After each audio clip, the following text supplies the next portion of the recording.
Salve, salve, rapaziada, sejam todos bem-vindos para mais um episódio maravilhoso do Pod7 Podcast. Eu sou o Vitor Café. E aí, galera, tudo bem? Eu sou o Wesley Bonfim. Salve, rapaziada, Diogo Gutierrez aqui na voz. Sejam muito bem-vindos ao nosso episódio. Hoje um episódio de puro conteúdo direcionado para você, barbeiro. Isso aqui hoje vai ser mais do que um episódio, uma aula. Hoje a gente trouxe alguém que vai dar uma luz pra você aí, de repente você que não sabe por onde começar, ou você que começou e tem a consciência que não começou do jeito certo, você hoje vai ter alguns direcionamentos. Mas antes eu não posso deixar de já pedir pra você dar aquele likezinho maroto, senta o dedo no compartilhar aí, manda pra todos, porque realmente esse conteúdo vai auxiliar muito na sua carreira profissional. Então já curte, compartilha e ajuda a gente a levar esse conteúdo mais pra frente. Não custa nada pra você e pra gente dar uma força gigantesca. O nosso QR Code vai estar passando aqui no cantinho também. Você pode escanear ele com o seu aplicativo do banco. Doe qualquer valor que você puder nos ajudar. Se você é grato pelo conteúdo que você está recebendo, nos ajude a melhorar ainda mais a qualidade e levar mais adiante esse conteúdo aí. Beleza? Bom, sem mais delongas, hoje a gente trouxe aqui, com o maior prazer que eu apresento pra vocês, Percival Nogueira, 47 anos, 27 anos de profissão. Percival, seja bem-vindo! Seja bem-vindo, Percival. Percival, muito obrigado, viu, pela presença. É uma honra ter você aqui com a gente, tá? Cara, eu que agradeço o convite e a oportunidade de estar falando pro público de vocês. Você me colocou uma responsabilidade imensa quando você fala de aula, né? Eu não sou nenhum professor, mas estou aqui para compartilhar tudo o meu conhecimento de coração aberto. Galera, o Percival, o que ele faz, pessoal? Bom, um monte de coisa. O homem é multitarefas, mas contador, né? Ele é dono do escritório Harmonia de contabilidade e também advogado, não é isso? Isso, exatamente. Eu sou contador, contabilidade é a minha primeira profissão, né? Então, como você disse, tenho 27 anos de carreira, comecei lá em 1996 com a contabilidade. Porém, eu tinha o sonho de criança de ser advogado. E a vida me levou para a contabilidade e hoje eu amo o que eu faço. Hoje eu tenho os pés muito mais fincados na contabilidade do que na advocacia. Mas eu não desisti do meu sonho e aí já adulto voltei para os bancos da faculdade, fiz o curso de Direito. Empolguei minha esposa a fazer também o curso de Direito, então ela também é contadora, pedagoga e advogada. Multifunções. E aí hoje ela fica muito mais com os pés na advocacia, né? E eu fico cuidando da contabilidade. Aí, deu certo o casal, cada um foi para uma área. Percival, 27 anos da profissão, é isso? Hoje vocês têm um escritório. Conta um pouquinho do seu escritório, da sua estrutura, um pouquinho do que vocês fazem lá, antes de a gente entrar de fato no assunto pro pessoal aí. Cara, a Harmonia Contabilidade, como eu disse, nasceu em 96 de um garoto, eu tinha 20 anos de idade, né? E por que eu abri a Harmonia Contabilidade? Eu fiquei desempregado no começo de 96, em fevereiro. Eu tinha formação de técnico em contabilidade, né? Eu só fui fazer o bacharel depois que já tinha o escritório. E aí, como técnico, naquela ocasião não precisava fazer o exame de suficiência para tirar o CRC. Então, o CRC, para quem não sabe, é o Conselho Regional de Contabilidade, né? Então, como é uma profissão regulamentada, precisa ter o cadastro e a carteira do Conselho, né?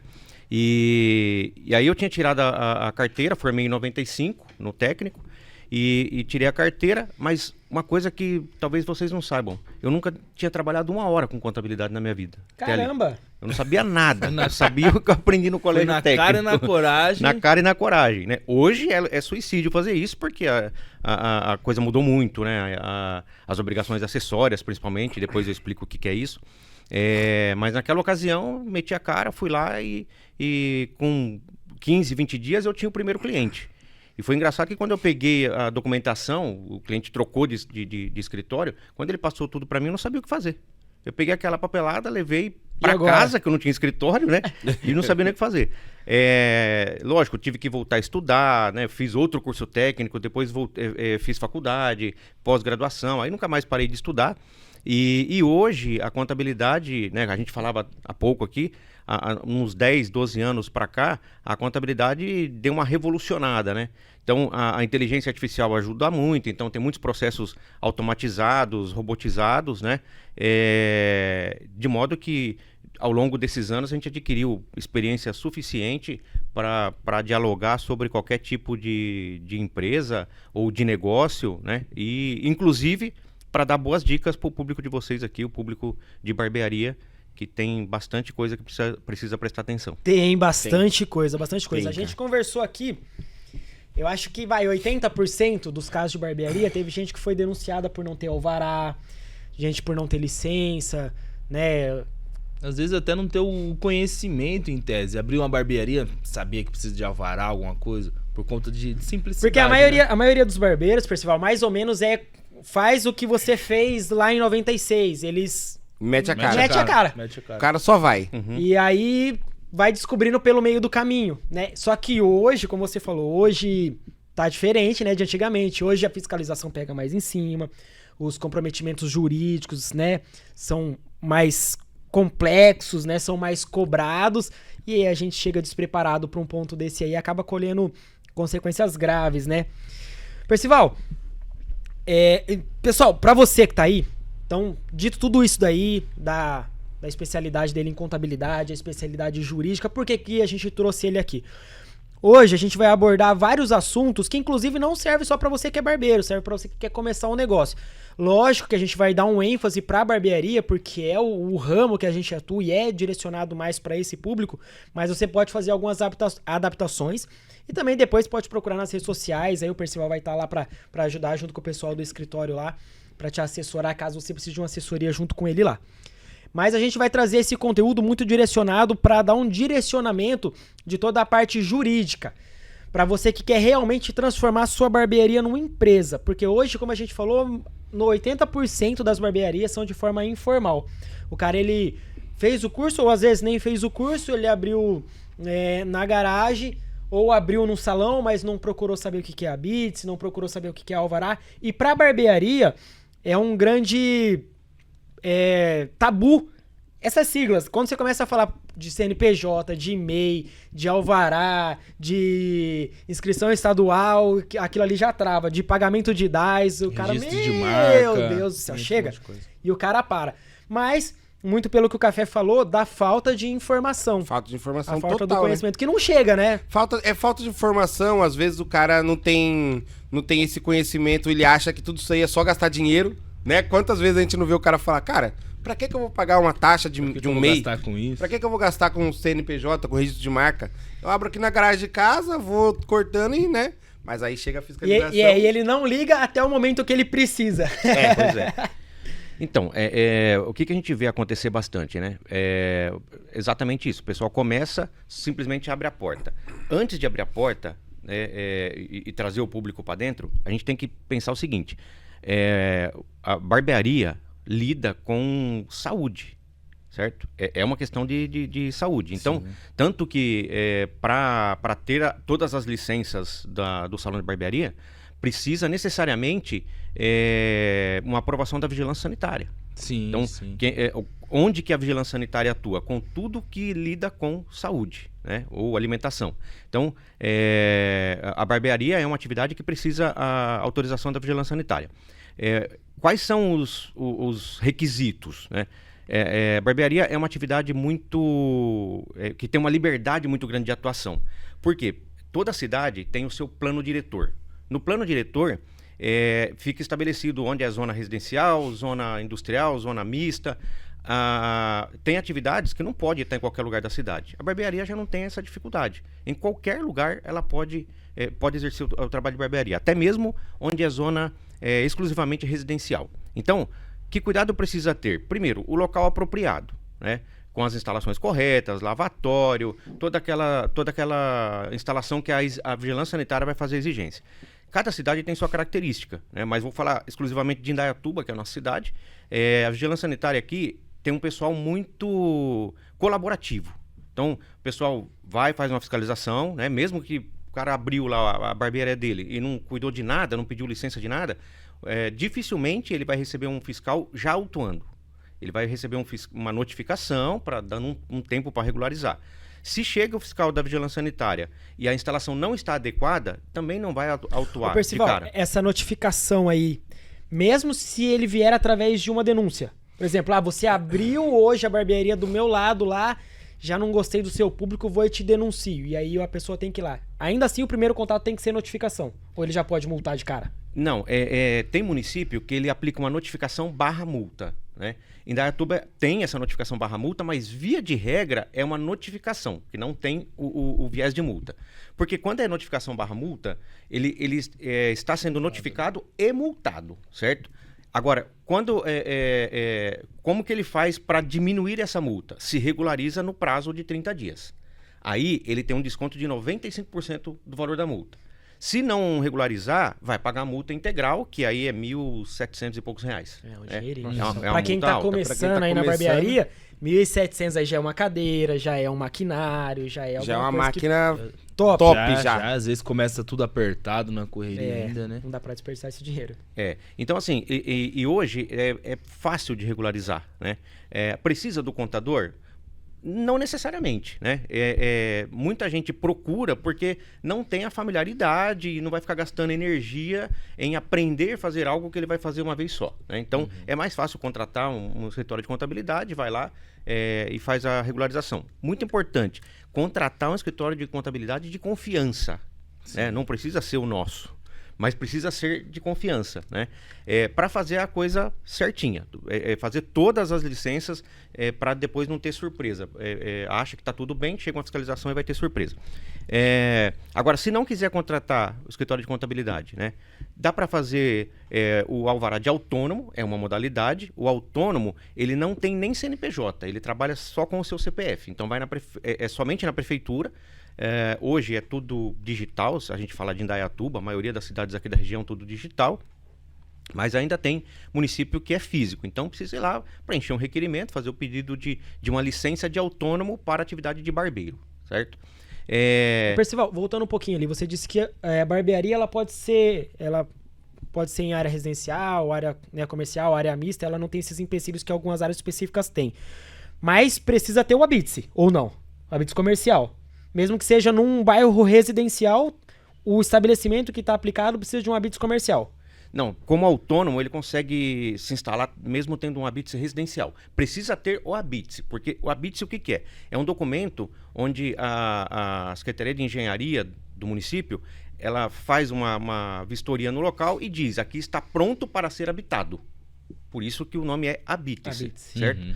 Então precisa ter o habite-se, né, para que tenha a garantia de que o local está apto a receber pessoas. E não... Segurança, não vai cair o telhado na cabeça do cara. Isso, exatamente. Não é um lugar que vai estar caindo em cima dos outros, né? Mas tendo como autônomo, não necessariamente precisa ter o habite comercial. Tá, então eu gosto de saber bem como é que é. Vamos, igual o Jack Stripador, vamos por partes. Acredito que como autônomo, por conta dele poder estar atendendo em casa, atendendo outras pessoas nas próprias residências, né?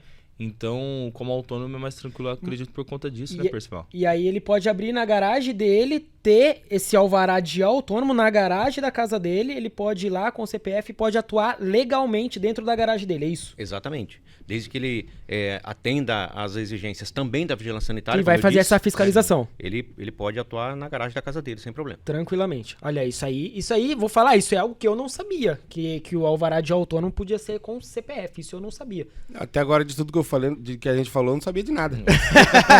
Não sabia que tinha esse lance de área residencial, área mista. Pra mim era por exemplo, uma distribuidora de gás não pode estar no meio residencial, né? Exatamente. Por conta do risco de explosão. Acontece de tipo assim, o cara abre longe, depois o bairro toma conta. Aí não tem jeito, né? Cara, isso é não no caso de barbeiro, mas como a gente está falando também de empreendedorismo em geral, e ele trouxe o exemplo do gás, né? Acontece sim. Agora, eu tive que fazer a mediação de um problema de um cliente nosso, que ele tem um centro automotivo, né? Ele começou como uma funilaria e pintura, e depois cresceu, virou um centro automotivo. Hoje ele tem lá, sei lá, 3 mil metros de área. Quando começou, ele tinha 125 metros. Caramba. Nossa. Cresceu um pouquinho. Cresceu. Só que o bairro também cresceu à sua volta, né? E aí começou a ter reclamação de barulho e cheiro. né? Sim. E aí ele estava correndo risco de ter que tirar dali a empresa. Por quê? Ah, mas eu já tenho um direito de estar aqui porque eu comecei, o bairro era pequeno. Ok, mas sempre prevalece o direito do coletivo em detrimento do direito individual. Entendeu? Entendi. Então, o direito de empreender é individual. Por mais que ele gera emprego, gera posto de trabalho, ok. Aí é o papel social do negócio, né? Agora, se o coletivo, né, os vizinhos, a maioria, está sendo impactado, sai dali a empresa e não todos os vizinhos.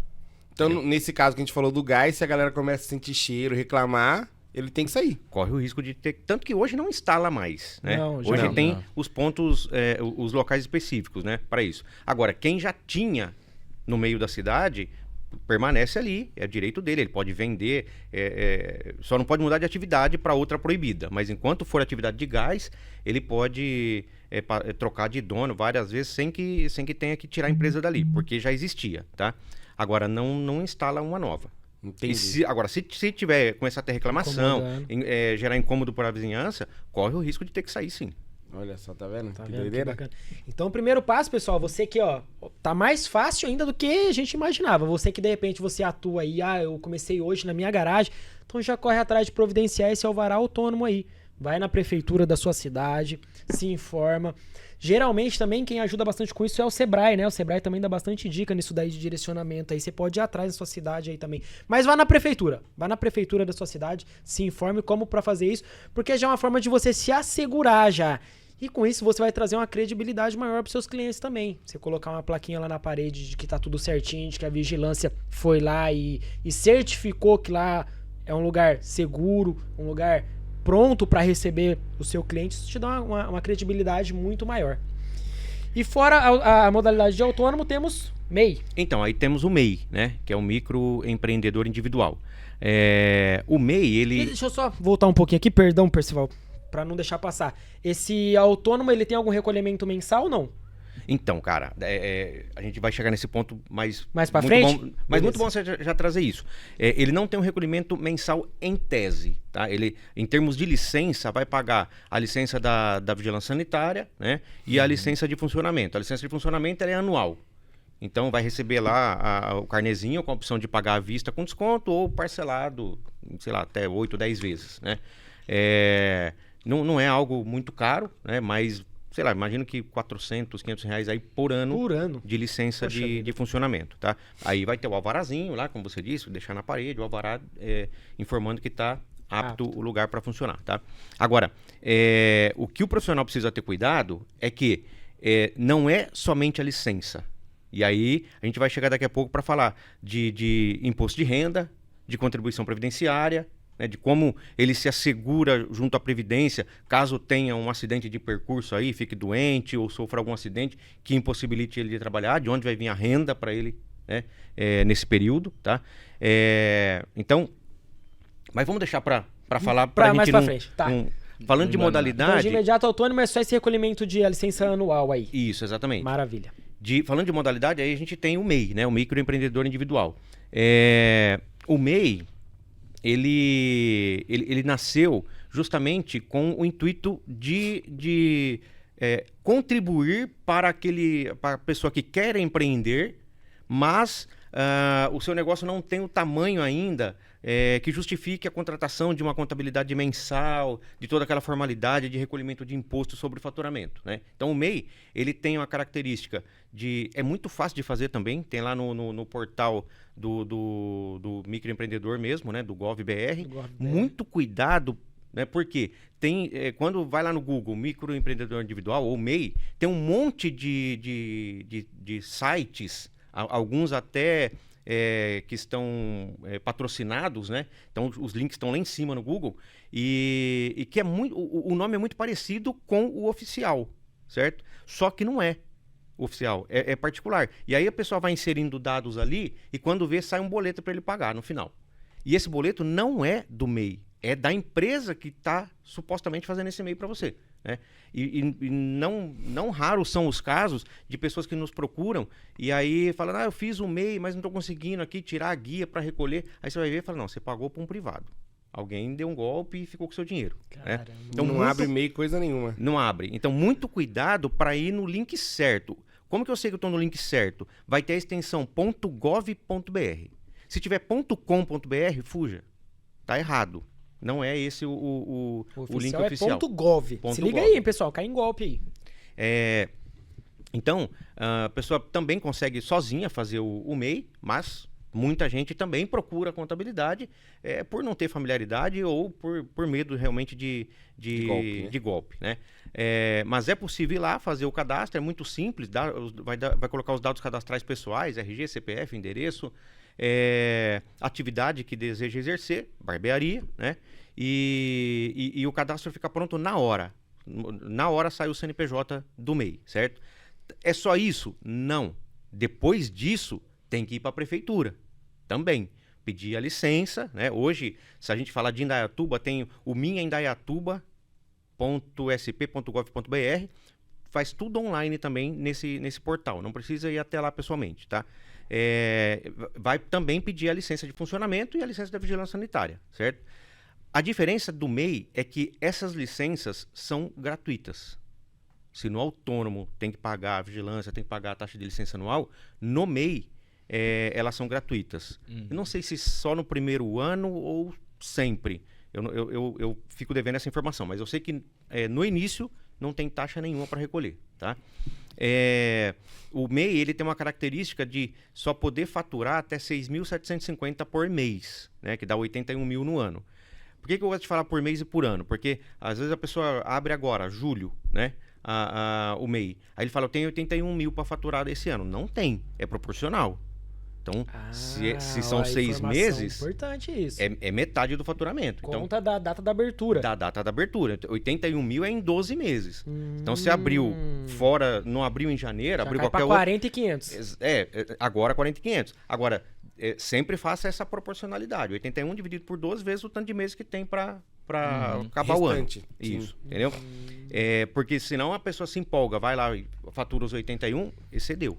E aí vai desenquadrar, vai virar necessariamente uma microempresa, uma empresa de pequeno porte. Tá? E esse desenquadramento acontece de maneira direta já ou não?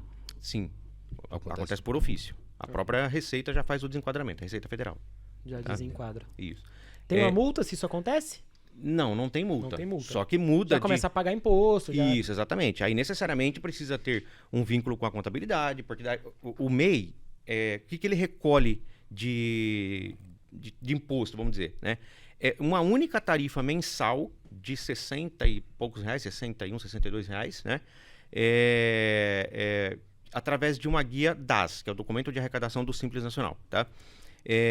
Onde ele pega essa guia? No próprio portal onde ele fez o MEI, né? Tem um aplicativo hoje, né? MEI hoje Fácil. Tem um aplicativo também para o celular. MEI Fácil. E aí pode pegar essa guia e pagar mensalmente ou pagar já pro ano todo para se garantir, né? O que a gente vê acontecer muito? O cara vai lá, faz o MEI e nunca mais entra lá para pegar a guia. Aí quando ele nos procura, ele está com a dívida de 2, 3 anos, 5 anos de guia em aberto lá, né? E aí, todo esse passado já vai estar com juro, com multa, né? A multa é de 20%, o juro é pela Selic. Então, Selic nas alturas como está agora, acaba ficando muito mais caro, né, do que se tivesse pago certinho mês a mês. Então é importante, fez o MEI, tem que ter a disciplina, né, põe na agenda lá um dia no mês para lembrar, todo mês entrar lá pegar a guia e fazer o pagamento. Se baixar o aplicativo, o próprio aplicativo notifica.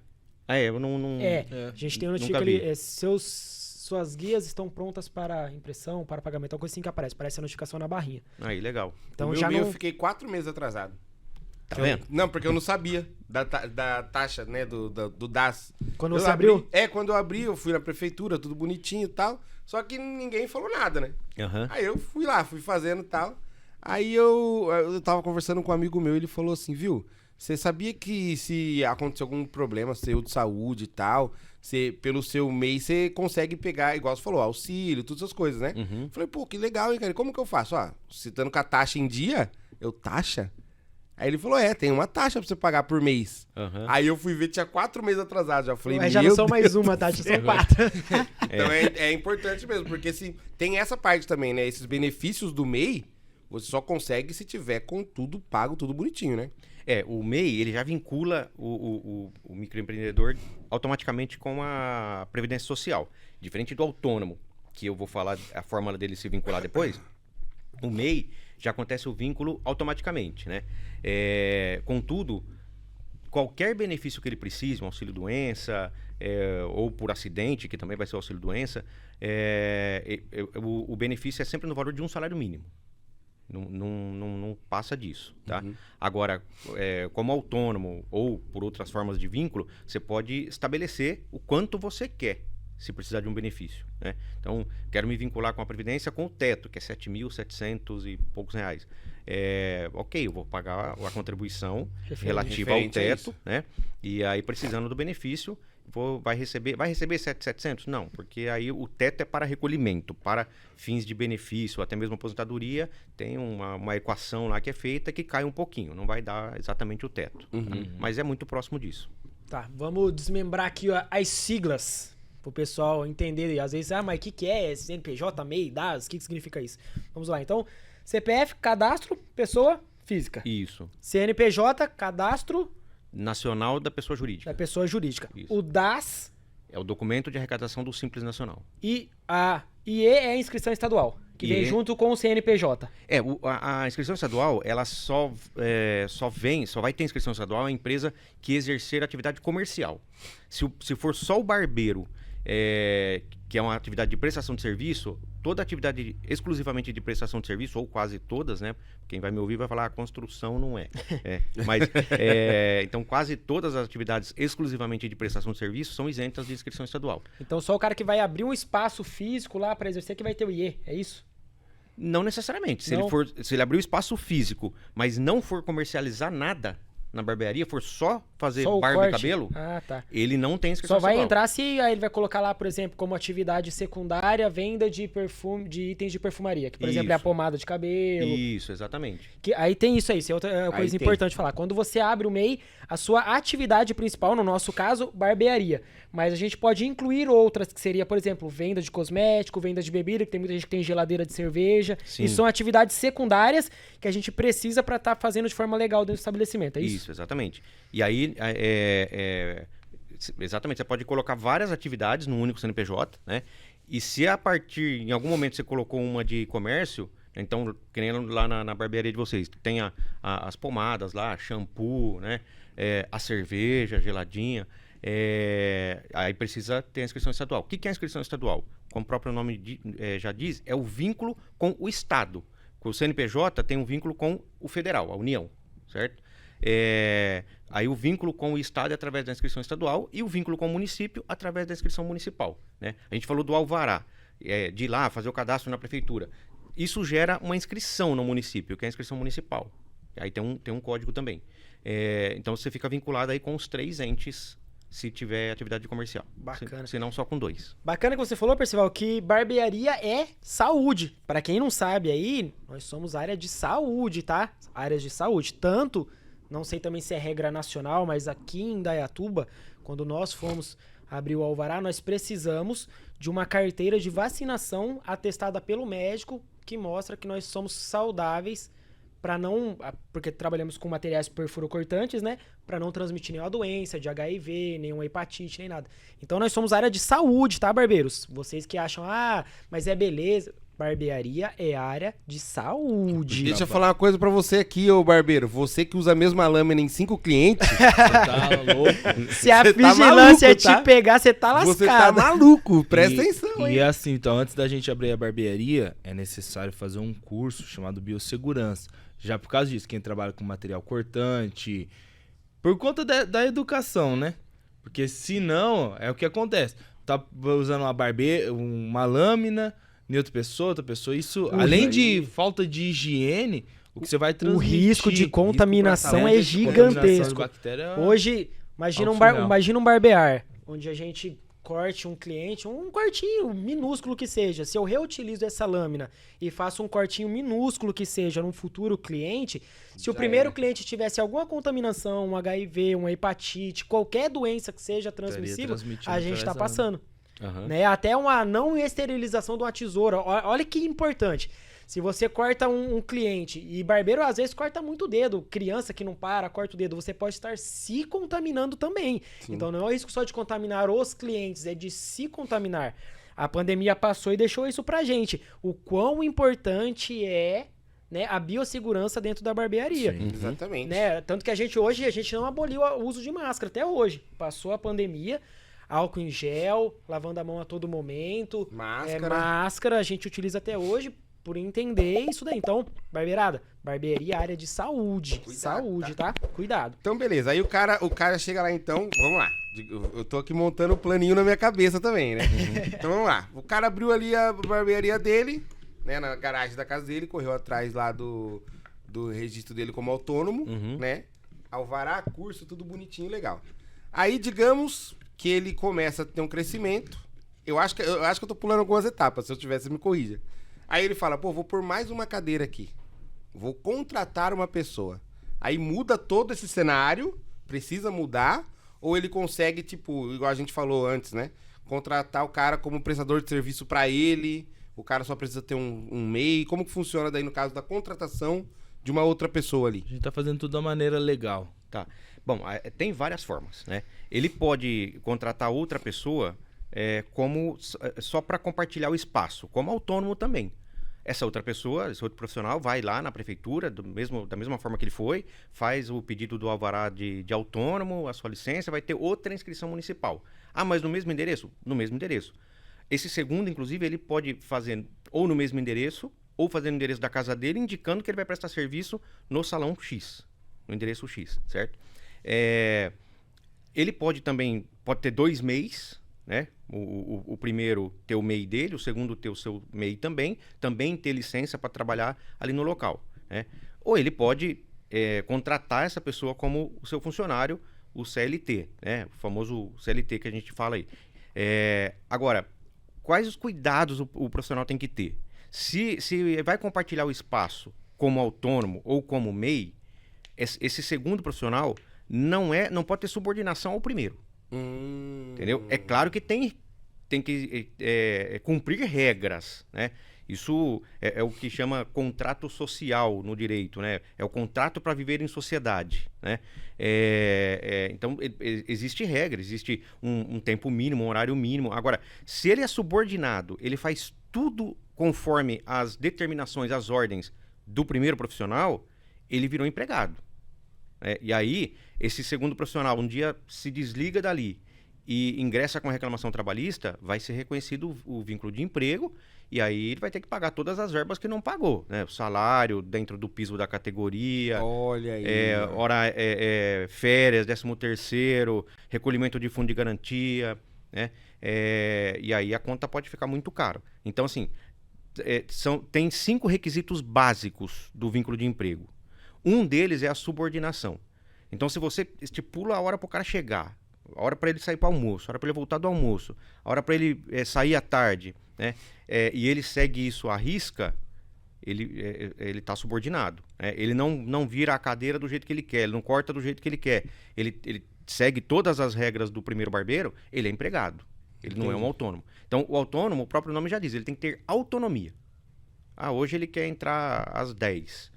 Hoje ele não quer trabalhar, ele tem liberdade para fechar a agenda dele e não atender ninguém. Que ele é autônomo. O importante, né, o Percival vai falar o seguinte, que isso, um exemplo, ele pode falar, no caso dessa parceria, de olha, eu não vou abrir a minha agenda. Agora, tendo aberto a agenda e compromisso, ele não pode deixar o principal lá na mão. Marquei e não tô indo, porque ele deixa de cumprir regras do estabelecimento. Aí assim, ele tem que ter autonomia, mas tem que ter responsabilidade, né? É o que eu falei do contrato social, né? Toda boa convivência, ela é pautada na confiança e na responsabilidade, né? Então, se ele abriu a agenda, é de bom tom que ele esteja lá, né? Desde que não tenha tido nenhum imprevisto, e se teve um imprevisto, avisar, comunicar, se justificar porque teve, né? Agora, abriu a agenda, vai lá e trabalha, mas ele tem a liberdade de não abrir, né? Vou tirar uma semana de folga, vou ficar na praia. Beleza, ele tem autonomia. Coisa que o empregado não tem. Ele depende de negociar isso com o empregador. Certo. Então seria como se, nesse caso, no primeiro caso, né, dos 2 meses trabalhando junto, é como se fosse uma sociedade. Aí vai depender do que foi estipulado, né? Uhum. Mas se cada um vai ter o seu cliente, se o segundo vai contribuir com o custeio das despesas do Aí local. vai fazer parte do que tiver no contrato, né? Exatamente.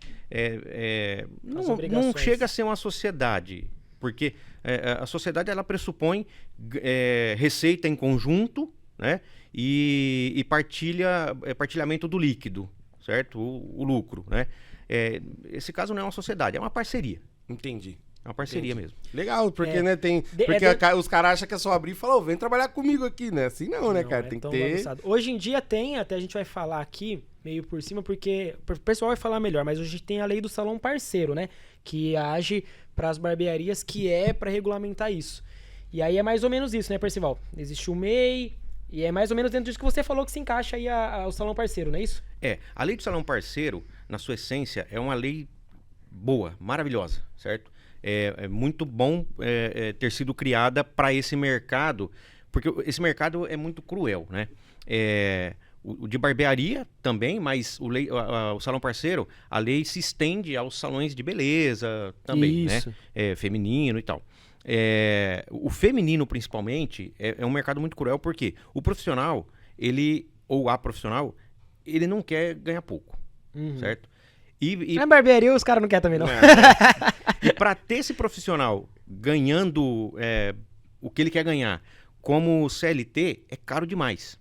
É muito caro. Então, Muito caro. Então, e para ele também não é vantagem, porque ele sofre muita retenção. Então ele trabalhando por si só, ele não tem que pagar imposto? Tem, nós vamos chegar nesse assunto. E é muito bom que preste atenção e pague, porque a Receita não tá de bobeira, tá? Agora, leão ruge forte. Agora, então veio a lei do salão parceiro, que trouxe lá alguns requisitos para ela ser aplicada. Um deles é que o profissional tem liberdade na sua agenda, né? Justamente para dar autonomia para ele, para tirar o vínculo de emprego. Outro é que ele não fica responsável pelas finanças, pela arrecadação, né? Então o salão arrecada e faz o repasse, certo? Porém, ele trouxe um requisito que inviabilizou a aplicação da lei de salão parceiro. É muito difícil conseguir aplicar essa lei. Por quê? Porque tem que ter a autorização do sindicato. Agora, o sindicato, desde 2017, os sindicatos em geral perderam muita arrecadação com aquela mini reforma trabalhista que teve, né? Por que perdeu? Porque até ali era obrigado descontar um dia do salário de qualquer empregado ou do profissional liberal e pagar para o sindicato, um dia por ano. A partir de então, só pode descontar se o empregado autorizar expressamente. Então, normalmente, quem autoriza é aquele que é filiado ao sindicato. Sim. E a grande maioria não é filiado, certo? Então, com essa perda de arrecadação, ficou difícil conseguir negociar com o sindicato, porque tudo tem que ter um repasse financeiro. Nem é o maior problema. O maior problema não é o repasse financeiro. O grande problema é que o sindicato, pelo menos onde a gente já tentou fazer, não aceita mudar uma palavra do que eles têm como acordo, né? Então, esse acordo coletivo chamado, que é assim que é chamado, ele não aceita mudar, por exemplo, o percentual de repasse.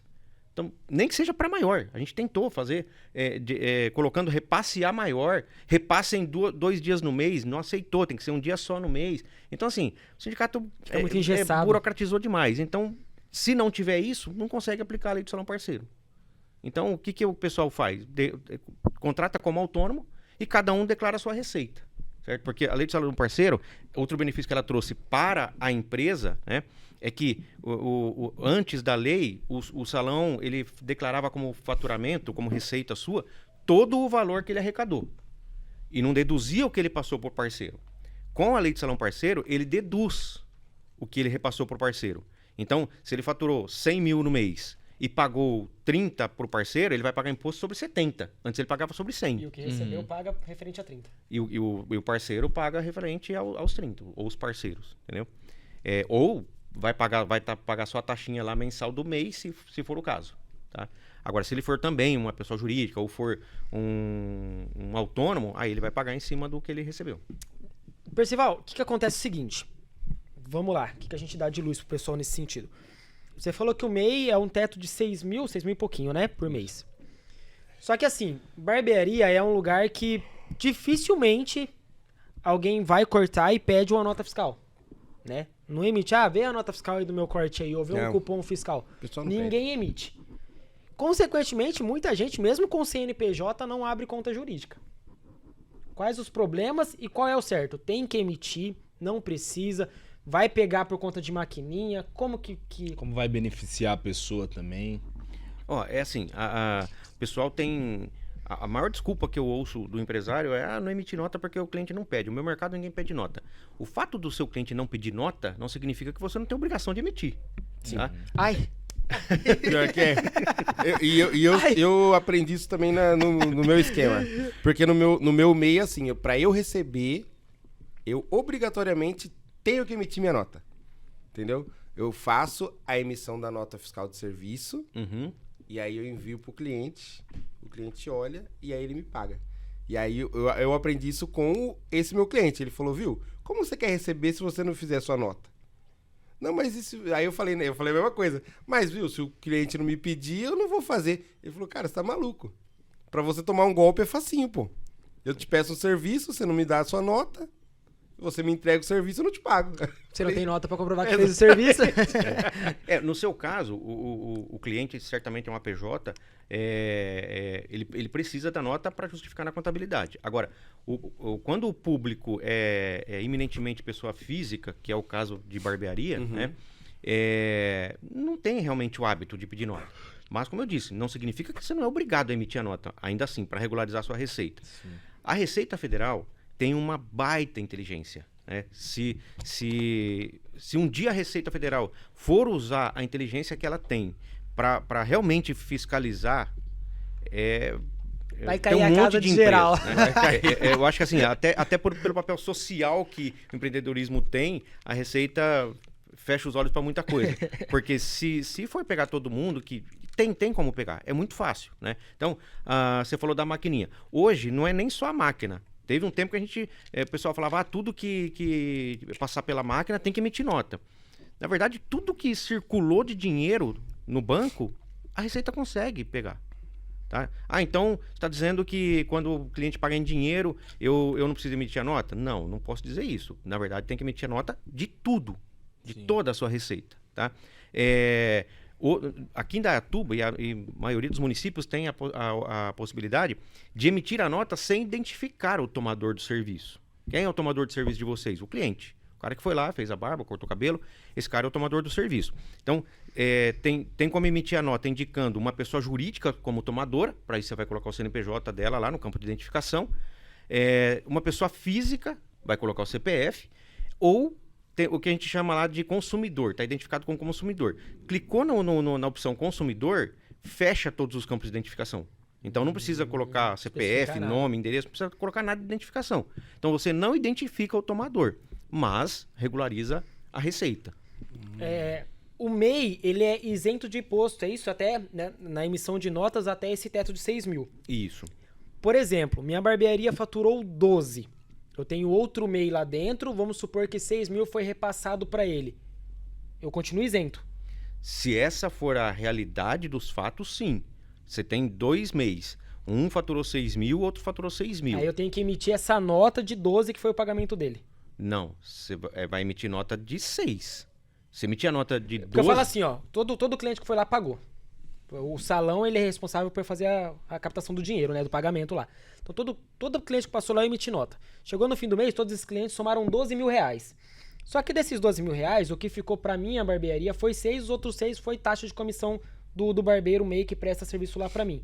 Mas eu já emiti a nota desses 12 mil pro cliente lá. Agora, eu emito uma de 12 como saída pro cliente, pra me isentar do imposto ou não?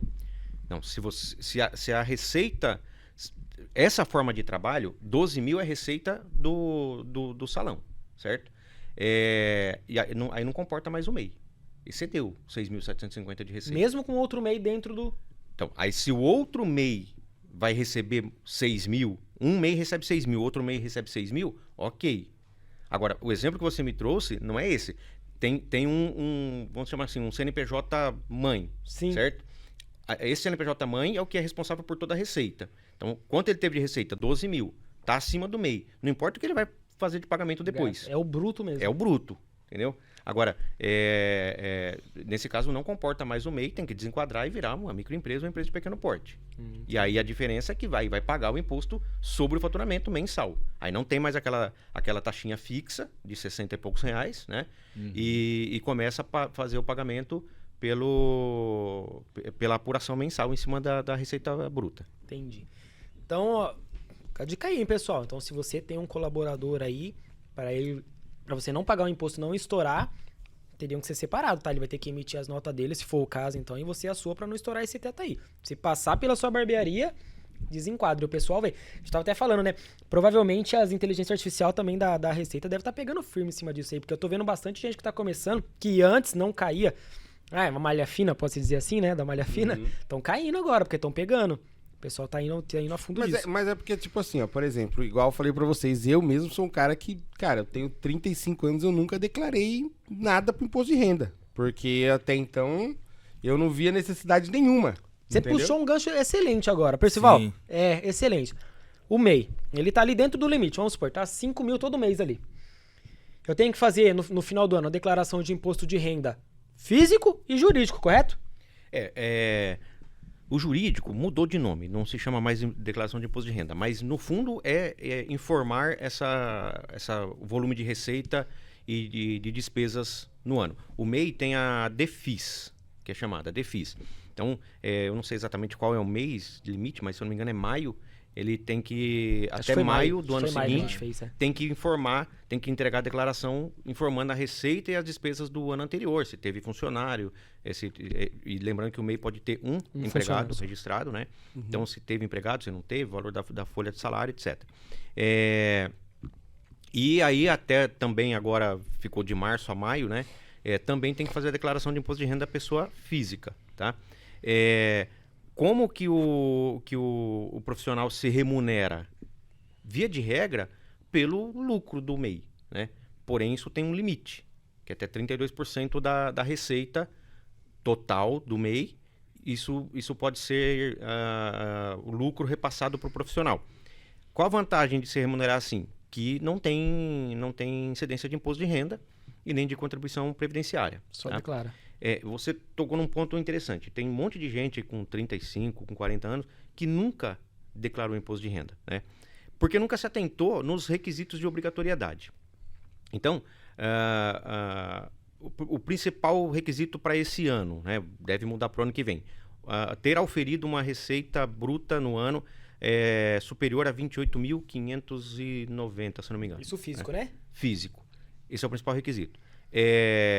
Ter auferido o rendimento isento de imposto de renda acima de 40 mil reais. Então, esse lucro que eu falei é isento de imposto de renda. Passou de 40 mil, é obrigado declarar imposto de renda no ano seguinte. E se tiver patrimônio acima de 300 mil, mesmo que não teve renda nenhuma, mas tem um patrimônio acima de 300 mil, é obrigado A declarar. Então, entre 28 e 40, não é obrigado, é isso? 28 de rendimento tributável e 40 mil de rendimento isento. Não é obrigado. Não é obrigado declarar. Por isso que muita gente ainda não quebrou a cara. Mas tem o lance do lugar, né? Porque, vamos lá, digamos que o cara tá na garagem da casa dele e a casa é dele. Cara, uma casa hoje em dia que custa 300 mil é uma casa que você herdou da sua mãe. Aqui em Dayatuba é. Você entendeu? Você herdou a casa da sua mãe. A casa é sua, tá no seu nome, é mais de 300 mil. E o cara não se atenta nem nisso, né? Não se atenta nisso. A Receita esse cara vai ter problema no CPF dele por conta de não ter declarado e ter o imóvel? Via de regra, não. Quando que a Receita vai criar problema, né, pro contribuinte? Quando ele deixou de pagar o imposto. Então, a Receita não cobra imposto sobre o patrimônio. Ela cobra sobre a renda. Certo. Então, porque, cara, a gente tá falando de inteligência artificial, né? É assim, hoje a gente tem a declaração pré-preenchida. Então, lá com a senha do GovBR ou certificado digital, eu acesso lá o portal da Receita Federal, o ECAC, e tem lá a minha declaração semi-pronta. Eu lembro que em 2002 eu trocava uma ideia com uma pessoa e ele falava assim, vai chegar um momento que o Brasil vai ser igual ao Chile. Eu nem sei se o Chile é assim ou era, nunca tive curiosidade, mas ele falou, vai ser igual ao Chile, que a gente já, quando vai fazer a declaração de imposto de renda, a Receita já tem todas as informações, você só valida aquilo, né? Você só vê se é mesmo. Cara, já é isso, né? assim, entendeu? Então assim, tem lá a declaração pré-preenchida, de onde a Receita pega as informações? Quando chega em fevereiro, toda a empresa tem que entregar a DIRF, que é a Declaração de Imposto Retido na Fonte.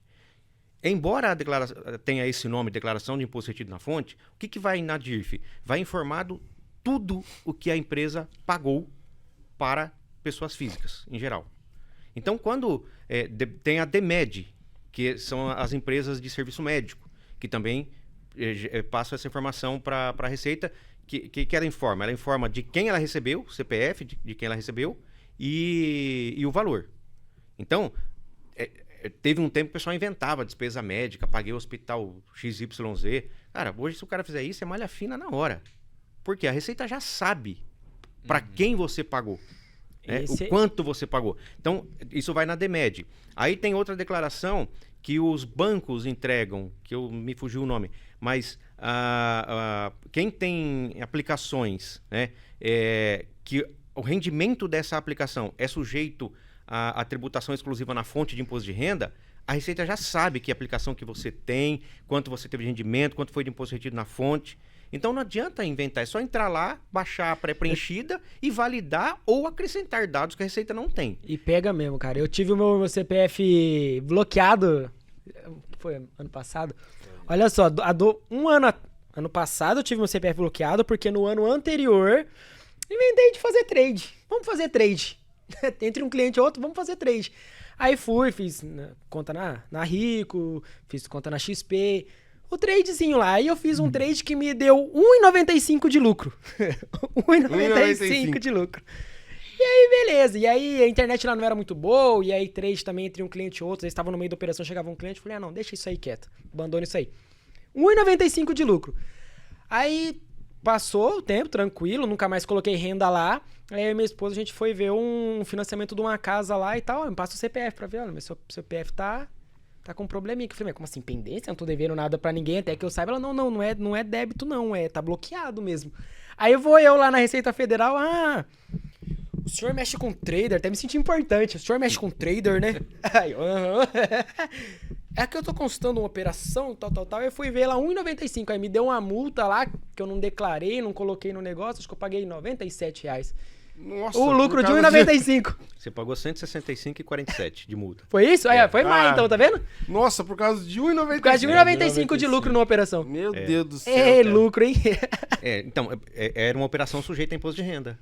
Mas você vê que, ó, como que pega pequenininho. Então, ó, por que eu pego muito no pé? Gestão, o pessoal que tá assistindo aí em casa, gestão ela é extremamente importante. Imagina você chegando na época do recolhimento, seu contador ligar pra você, olha, me passa aí pra mim qual foi tudo que entrou e tudo que saiu. Aí você vai fazer igual o Percival falou aqui, vou chutar, eu acho que eu fiz tanto, eu acho que saiu tanto. A Receita tem bonitinho, pessoal. Se você não tiver um sistema hoje na barbearia, um sistema de agendamento que recolhe dados, R$60 você coloca um sistema na sua barbearia. R$60 por mês. Isso vai te municiar de dados durante o mês todo. E lá não só para a Receita Federal. Lá, se você quer crescer uma barbearia, eu costumo falar muito que o que não é medido não pode ser gerenciado. Então lá você tem quantidade de clientes, você pode criar estratégias para trazer mais, quais os dias que mais lotam, para você fazer estratégia para os que menos lotam, qual é a sua taxa de ocupação, quanto custa seu corte, enfim, infinidade de processos lá dentro para você ter o controle de fato da sua barbearia. E chegando no ponto que a gente tá falando de gestão, no final do ano, se você não declarar bonitinho, entrou tanto, saiu tanto e foi definido para isso, não adianta querer mentir que a Receita vai te pegar. E alguns programas desses aí tem até sistema de envio de mensagem, de atendimento automático, né? Pelo WhatsApp, Sim, do cara o cliente conseguir poder marcar. entrar e marcar. Então, cara, não perde tempo. R$60 que não vai fazer uma diferença negativa na sua Eu barbearia. paguei 167 aí por não declarar bonitinho. Vai. Isso de 1,95. Então. Imagina de um corte de 50. Fora a organização, você vai conseguir agendar os clientes, ter organização de lucro, que você tá dentro de prejuízo, colocar produto, saber o que tá saindo. Isso é um Pô, ponto-chave, essencial. cara.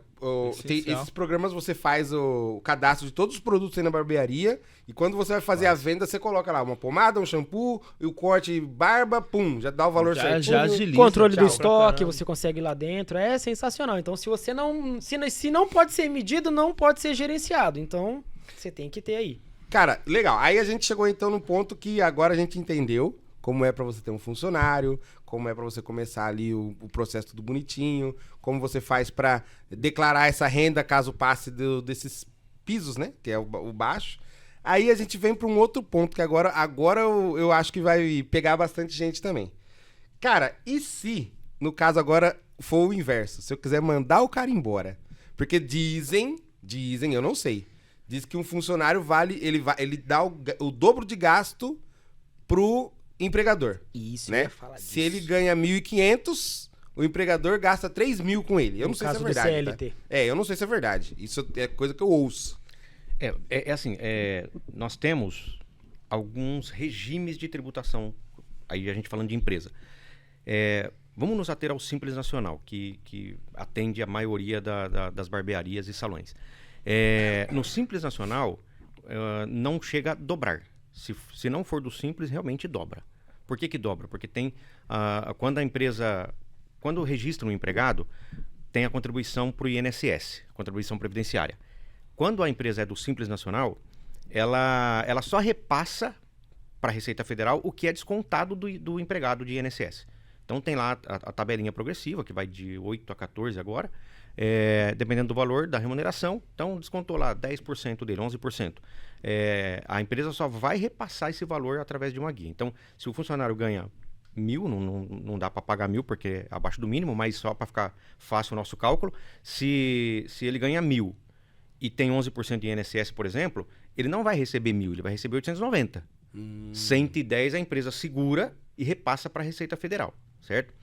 Quando a empresa não é do Simples, quando ela vai repassar esses 110, ela coloca no mínimo mais 27,8% do 1.000. Então, ela vai passar os 110 mais no mínimo 267,80. Nossa senhora. Entendeu? Tá. Então, então vamos ficar no Simples para ser mais fácil a Pra compreensão. ser mais simples. É engraçado que o Simples é simples pro empresário só. Para contabilidade é o sistema mais complexo. Sério? Só tem o nome de Simples. Não tem não. Mas aí, quando a empresa é do Simples, o empregado vai custar no mínimo 52%. Por que custar 52%? Porque ele tem que fazer a provisão de 13º para cada mês que ele trabalhou ou fração superior a 15 dias, 1/12 de 13º, 1/12 de férias e 1/3 desse 1/12 de férias. Que na hora que paga férias, para ele paga com adicional de 1/3. Né? Tem que provisionar o fundo de garantia, que já vai pagar mensal, mas tem que provisionar a multa do fundo de garantia. Porque se for mandar esse funcionário embora, isso? paga essa multa de 40%. Né? E aí o pessoal fala, mas o nome é multa? Mas você fez a coisa certa e paga multa? É assim. É assim. A multa do imposto de renda ela foi instituída, eu não lembro em que década, mas acho que na década de 60, 70, porque antes, para cada mês trabalhado, o empregado tinha um proporcional de estabilidade, que a empresa não podia demiti-lo. Então, em troca dessa estabilidade, tirou-se a estabilidade e colocou a multa do fundo de garantia, uma recompensa para ele, certo? Então, tem que provisionar essa multa de 40% do fundo de garantia. Pode ser que eu não vou pagar a multa? Pode. Se ele pedir demissão, a empresa não paga a multa. Mas ok, melhor estar lá provisionado, guardado Existe hoje esse dinheiro. aquele acordo voluntário? Cara, existe, mas é muito pouco utilizado. Por quê? Porque esse acordo, quando o empregado ele começa a fazer corpo mole, começa a dar sinais que ele quer ir embora, o que ele está de olho? Na multa do fundo de garantia, Com certeza. no saque do fundo de garantia dele, com a multa e mais o seguro-desemprego. O acordo, ele também veio na reforma em 2017, parecia muito legal e é legal, mas não é utilizado porque o funcionário que fizer esse acordo, ele não recebe seguro-desemprego, a multa que vai ser depositada é metade, então não é 40%, é 20%, e ele só saca 80% do saldo do fundo de garantia, certo? Quando que é utilizado isso? Quando é um bom funcionário que está saindo para uma oportunidade melhor, já vai sair de um emprego, se registrar em outro. Foi o que aconteceu comigo. Quando eu saí em 2017, foi bem na reforma para abrir a barbearia. Aí eu conversei, falei, olha, né? Não é por nada, não é por isso, por aquilo, é porque eu tô procurando novos caminhos pra mim e a gente chegou nesse acordo. Então, aí... A verdade é assim, a gente tem 2 cenários de funcionário. Tem aquele cara que é sem vergonha mesmo, que ele sabe que ele tem... O cara estuda todos os jeitos de ser mandado embora. Sem ser uma justa causa. Sem ser uma justa causa. Ele falta 2 dias, vai 1, vai 3, falta mais 2, fica nessa até ser mandado embora. Meia hora no banheiro. E tem o cara que é um funcionário bom. Tipo, o cara trabalha direitinho e tal, e ele tem essa transparência com o chefe, né? Ele chega, ó, seguinte, gosto muito de trabalhar aqui e tal, apareceu a oportunidade. Geralmente, comigo também foi assim. Quando eu saí dos lugares que eu saí, o meu chefe chegava e falava, ó, né, você trabalhou bem e tal, vamos fazer o seguinte, eu mando você embora. Que aí você recebe tudo direitinho e tal, que não sei o que. Eu falei, não, então tá bom, se não for te atrapalhar, né? A gente ainda fala isso, né? Se não for te atrapalhar. Então, assim, dá pra entender a multa, né? Porque é colocado, mas no caso eu acho que é mais fácil entender quando o funcionário é ruim, né? É que isso aí mais ou menos regulamentou que antes eles falavam assim, ó, eu te mando embora e você devolve a multa. Porque você ficava com o seguro e tal, né? Era tipo um acordo verbal ali. E aí começou que os caras começaram a não devolver, né? Então, pô, vamos colocar no papel bonitinho isso daí, só que daí o cara perde o seguro, né? Só que essa de devolver a multa nunca foi algo regulamentado. Não, isso aí era do patrão funcionário. Isso, boca a boca. Isso. E é muito perigoso porque se configurado que foi feito um acordo quando na verdade o funcionário pediu demissão, esse tipo de acordo não regulamentado, tanto o empregado quanto a empresa pode responder por fraude processo no fundo de garantia. Caramba. Porque tem um conselho curador do fundo de garantia. E para que as verbas do fundo de garantia? Ela basicamente custeia a moradia, programas de moradia, né? E aí, se todo mundo resolver fraudar, vai faltar recurso.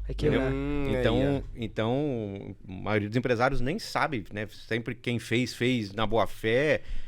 Mas isso pode... Porque fizeram com ele quer fazer com... Isso, exatamente. Então, ó, olha aí, é um perigo. Esse empregado que você falou, que é o malandro, que o cara falta 2 dias e tal, ele não sabe que ele também pode ser punido com a justa causa, demissão por justa causa, né? Mas isso é papo para outro podcast, para várias horas aqui. Mas é possível, porque o acúmulo de faltas graves, né? De indisciplina, o acúmulo da mesma falta, o mesmo cometimento de falta, enseja justa causa, tá? Agora, via de regra, o empregador, para quem eu tenho a oportunidade de orientar, eu sempre falo o seguinte, se livra do cara, ele já tá dando sinal que ele quer ir embora. Sim. Porque até você ficar, o cara faltou, advertência, faltou de novo, advertência pelo mesmo motivo, faltou de novo. Esse cara tá te prejudicando pra caramba. Né? Sim. Além do mais, o cara que chega a esse ponto de tá dando todos esses sinais, uma hora ou outra ele pode causar um prejuízo tão grande para a empresa que compensava ter pago 10 rescisões dele. Verdade. Se livra do problema e vida que segue.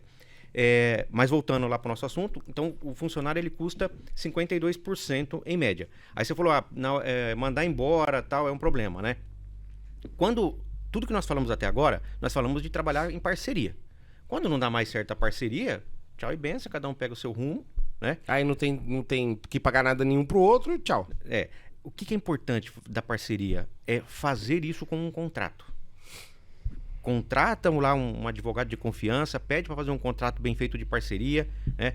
Estabelece todas as regras, as normas dessa parceria para que de fato seja uma parceria.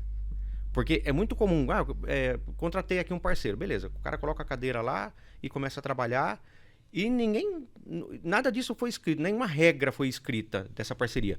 E aí na hora que o cara vai sair, principalmente se sair magoado. A maioria das ações trabalhistas, elas iniciam por mágoa, não é por falha técnica. Às vezes até tem uma falha técnica, o empregado até percebeu, mas ele sempre teve um ambiente agradável, um relacionamento amistoso, por alguma razão não deu certo, porque a empresa não quer mais, ou não pode mais ficar com ele, ou ele não quer, não importa. Ele vai sair numa boa, sem mágoa, dificilmente ele vai iniciar uma ação trabalhista. Agora, se ele sair magoado, ele vai procurar se tem motivo para uma ação trabalhista. Então, essas parcerias precisam ser bem escritas. Para quê? A gente não sabe se vai acontecer mágoa ou não. Sim. E aí não dá mais certo e o parceiro que vai se desligar tá magoado. É aquele funcionário que é mandado embora da empresa, Aí ele pega o contrato inteiro pra achar uma coisinha falha. pra processar. É né? aquela história, ninguém casa pra separar, mas quando separa é que você conhece de verdade mesmo. Entendi. Então, assim, a parceria é importante ter esse contrato para que na hora de sair, o cara saiu magoado, beleza, mas tá finalizando uma parceria realmente. Tá se encerrando uma parceria. Não adianta buscar vínculo de emprego porque não vai encontrar vínculo de emprego. Agora, se deixou aberto, não fez nada escrito e o cara conversa com o advogado que dá uma luz para ele, cara, isso aqui pode ter vínculo de emprego. E achou uma aberturinha. É igual você tinha falado, né? Qualquer coisa que faça, que tenha aquele papel de subordinação, né? Que você tinha falado exatamente. Antes. Os outros requisitos é muito difícil de quebrar. O que é mais fácil no caso de barbeiro é o da subordinação. Porque o outro é pessoalidade. O que é a pessoalidade? Você não, é você que vai lá cortar o cabelo no salão. Você não pode mandar alguém no seu lugar. Sim. Quando você pode mandar alguém no seu lugar, você quebrou a pessoalidade também. Pode ser você ou qualquer outra pessoa. Agora, quem tem o curso é você que sabe fazer. Então, não dá para mandar outra pessoa. Então, você não quebra a pessoalidade. É onerosidade. Você não vai trabalhar de graça. Você vai lá para receber. Deixa eu perguntar outros... um assuntinho bem legal aqui. Você falou isso de pessoalidade, né? Tem também o que a gente ouve muito falar dentro de empresas, desvio de função. Por que eu falo isso? Tem muito barbeiro que é assim, eu sou barbeiro. Nossa, verdade. Eu não passo a vassoura no chão, meu cara. Eu não sou faxineiro, eu sou barbeiro. Isso daria, por exemplo, um motivo para o cara sair magoado? O cara me botava pra varrer o cabelo que eu cortava. Cara, dá. Olha aí. Por incrível que pareça. Só que assim, o judiciário também não é bobo, né? Tem coisa que tá dentro do razoável, tá? Então, o barbeiro que tem que tirar o cabelo do chão. Isso que eu falo assim, pessoal, pra você entender, a gente não fala pra ele varrer a barbearia toda, a área comum dele. Uhum. A área que ele usa ali pra cortar. Sim, isso. O cara que se nega a cortar o cabelo, se livra dele. Se nega a tirar o cabelo do chão, se livra dele urgente, porque o cara não tem higiene. Isso é questão de higiene. Então, depois ele vai reclamar. Aí o direito do trabalho é muito lindo, porque ele é um ramo do direito que... Todo ramo do direito lida com a verdade real dos fatos, mas o direito do trabalho, a verdade real dos fatos se sobrepõe a documentos, até a testemunhas. Entendeu? Porque é comum, a testemunha vai lá, faz o juramento que não vai mentir, mas mente. Né? Então,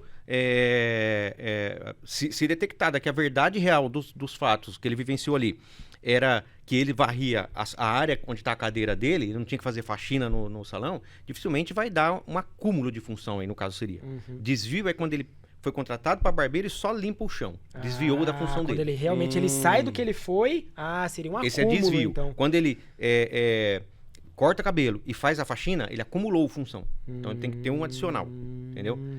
No desvio, ele tem direito ao salário, a todos os requisitos da outra função. Então, se for um salário maior, se tiver uma periculosidade, insalubridade... E se for menor? Por exemplo, o salário do barbeiro é maior do que o do faxineiro, e aí? Se for menor, a empresa dançou. Porque ela não pode reduzir o salário, entendeu? Né? É até uma questão, assim... Em que caso que uma barbearia poderia reduzir um salário? Vamos pensar numa barbearia com estrutura de empregados, né? E aí ela pega um dos barbeiros lá e promove ele a gerente. Aí o cara era um excelente barbeiro, mas como gerente ele não está se desenvolvendo. Ela pode voltar ele para a função com o salário que ele tinha antes. Tá? Porque quando ele vai para gerente, ele ganhava, sei lá, 1.500, ele vai para gerente, vai de 2.500. Tá? Agora, ele não funcionou como gerente. Você não tá gerenciando legal, você vai voltar para ser só barbeiro, ok? 1.500 de novo. Isso não significa redução de salário. Entendeu? Agora, você tá com o cara, contratou ele para barbeiro.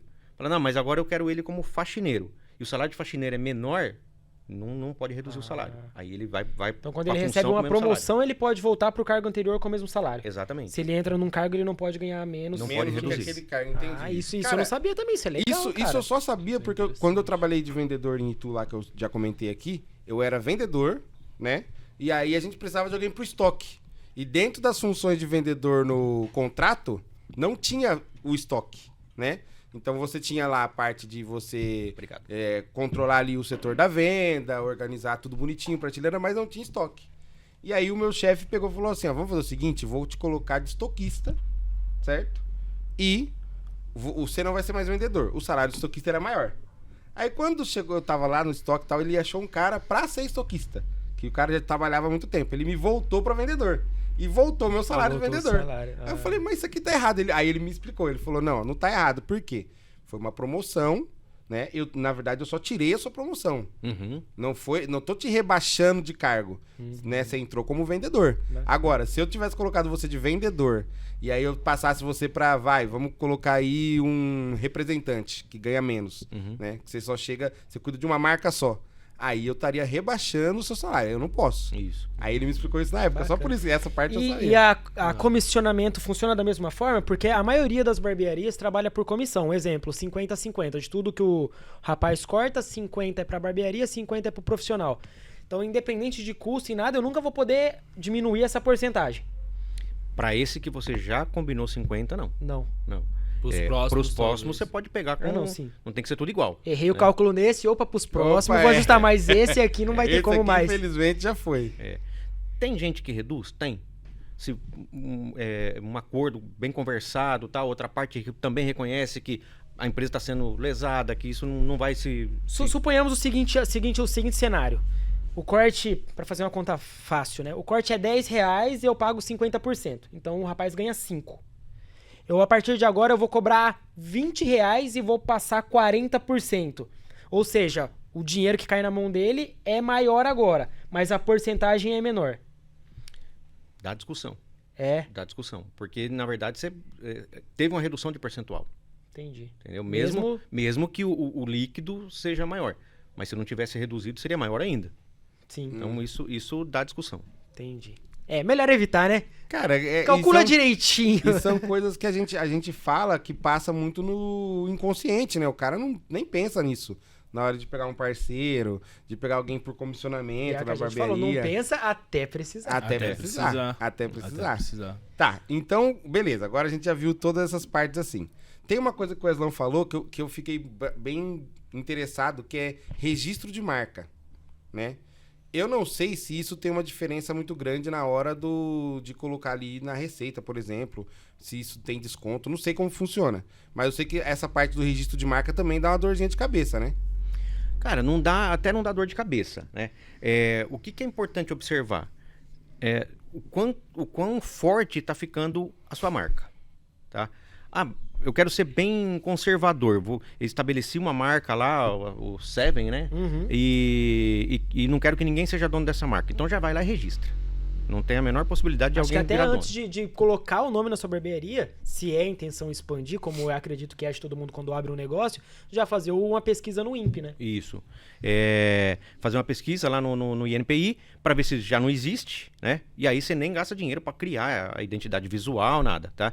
Agora, tomou todos os cuidados e quer expandir e tem uma previsão de que a marca vai ficar forte, vai ganhar notoriedade regional, nacional, mundial, então vai lá e já registra, tá? Procura, tem empresas especializadas, tem escritório de advocacia, o nosso escritório faz também, registro de marca, mas procura alguém de sua confiança, uma empresa especializada, se for o caso, e faça o registro da marca.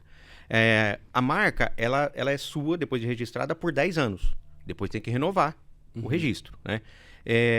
Tem uma taxa só para fazer o registro ou tem recolhimento de taxa também? Como que funciona? Tem alguns recolhimentos, mas é só no início. Não tem que ficar recolhendo depois todo ano, tá? Então vai gastar um pouquinho para fazer esse registro. Tem custas uma média também. de uns R$2.500, mais ou menos? Não, mais. Vai gastar no total uns 5 mil. Uns 5 mil no total. Para ter a marca registrada, com custas e tudo mais. E aí pronto, você fica sendo dono da marca. Agora, não tenho... Vou começar uma barbearia, não tenho intenção de expandir, quero ficar um negócio local ali no meu bairro, no máximo na minha cidade. Veja se vale a pena gastar o dinheiro com o registro da marca, né? A marca, ela precisa ser cuidada para não ser tomada da gente, quando aquilo tem um valor. Agora, se eu não estou ligando... se o cara falar que eu não posso usar o nome de XPTO, eu mudo para XYZ. Percival, Beleza. no caso de nome, muito barbeiro coloca o nome na fachada. Então, por exemplo, Barbearia Diogo Gutierrez, é o meu nome. Mas vamos supor que existe um outro Diogo Gutierrez aí que tem essa barbearia. Ainda assim, eu não posso pôr o meu se ele já tiver registrado, mesmo sendo o meu nome. Se for marca, se ele pegou aquilo como marca, você não pode usar. Mesmo sendo sendo o seu nome. Você pode, sei lá, DG, colocar suas iniciais, Muda uma letra, qualquer alguma coisa, mas se ele registrou como marca, não. Agora, se ele também usa como nome e ninguém tem registro, tudo bem. Quem chegou primeiro, né, leva. Não, até pode ter os dois. Ah, sim. Agora, quando aquilo virou marca, tá registrado, ele é dono daquela marca. Eu falo porque, de repente, que nem você falou, né? Se você não tem intenção de expandir, talvez não seja necessário. Mas se, por exemplo, o cara, ele... Ah, não, mano, o meu vai ser pequenininho, é o Diogo Gutierrez, só aqui na cidade mesmo. Mas se tem um cara famosão aí e um dia tá registrada dele, ele vê a sua, ele pode impedir você de usar. Sim, né? sim, pode. Você não tá pessoal, segurado. mas deixa eu te perguntar, agora como advogado e como contador, qual a importância você acha que isso tem, essa parte da marca, essa parte de estar tudo em dia, de estar tudo bonitinho, com receita, com tudo, todos os impostos, tudo pago certinho. Qual você acha que é a importância disso para alguém que está começando agora? O cara começou agora. Qual que você acha que, tipo assim, isso deve ser levado como prioridade pro cara? Ou ele pode ir fazendo isso conforme ele vai trabalhando, tal? O que você acha? Bom, vamos lá, vamos por parte. O melhor momento de se organizar tudo é quando está começando. Depois que o cara tá trabalhando lá 2, 3, 5 anos na barbearia, fala, não, cara, agora eu vou regularizar tudo direitinho, agora eu vou emitir nota de tudo, agora eu vou fazer meu fluxo de caixa aqui, vou fazer um controle financeiro, fazer a gestão dos meus recursos. Cara, é mais difícil ele trocar a roda com o carro andando. Entendeu? Então, qual é o melhor momento de começar, de fazer certinho? Na hora que tá começando. Ah, mas não dá. É verdade. Outro dia eu assisti um episódio de vocês aqui que o cara fala assim, ninguém tem lá 500 mil reais e fala, vou abrir uma barbearia. O cara sempre começa matando cachorro a grito. Sim. Né? Nem sei se pode usar essa expressão hoje, que é defesa dos animais. Cuidado, verdade. mas enfim, né? É só uma metáfora. Suposição, metáfora. O cara começa desesperado, sem grana. Então, assim, ele vai contratar um sistema que vocês falaram já de cara? Não vai. Vai fazer agendinha no papel ali, no celular. Não vai ter sistema. Ele vai se preocupar de fazer, organizar um fluxo de caixa, né, fazer um orçamento. Cara, tudo que ele quer é que entre alguém, corte o cabelo para ele pagar a conta de energia, para ele sobrar um dinheirinho. Então, ele não vai fazer nada disso no início. Agora, começou... ter uma recorrência de receita, de cliente, é importante já pensar em organizar um fluxo de caixa, fazer um orçamento do seu negócio. Não importa se você vai trabalhar com CNPJ, com CPF, cara, isso dá pra fazer no Excel. Mas se o cara contrata um sistema de agenda, normalmente esses sistemas já têm um módulo financeiro agregado. Sim. Entrega redondinho no final do mês. Então, assim, dentro do próprio sistema, usa o módulo financeiro para já fazer seu orçamento, sabe? Olhando para o futuro, dá para saber em que momento que a empresa ou a pessoa se machucaria. Se eu já sei quando pode acontecer o acidente, eu tenho tempo para me prevenir. Agora, se eu vou fazendo a gestão no susto, né? Eu chego um dia e falo, hoje eu tenho que pagar, sei lá, o aluguel do salão, se não é próprio, né? E não tem dinheiro, mas já não tem mais o que fazer. Agora, se eu sei que não vai ter naquele dia e eu tenho tempo, eu tenho como fazer, sei lá, campanha, buscar cliente, mandar mensagem, trazer receita previamente. Entendeu? Então, é importante. Eu falei, vamos por partes, porque daí tem a questão de regularizar a marca, por exemplo. Aí a marca vai dessa análise que eu acabei de falar, né? Se o cara começou e ele vê, pô, tá legal o negócio, tá crescendo, como de vocês, né? Já nasceram para ser grande, mas... tá ganhando dimensão cada vez maior, tá ficando conhecido. É importante, vai lá, faz o registro da marca, garanta. Né? Por que é importante ter o registro da marca? Porque, cara, o seu. É como se fosse a sua identidade, a identidade do seu negócio. Né? Então, não dá para você tá lá trabalhando e daqui a pouco ser notificado, porque quem é dono da marca? Se outra barbearia começa com a mesma marca, ela é notificada por quem está cuidando dessa marca, o advogado, a empresa de marca, ela vai receber uma notificação dizendo para parar de pagar, parar de usar a marca ou pagar royalty. Eu permito que use, desde que me pague um royalty mensal pela utilização da minha marca. Entendeu?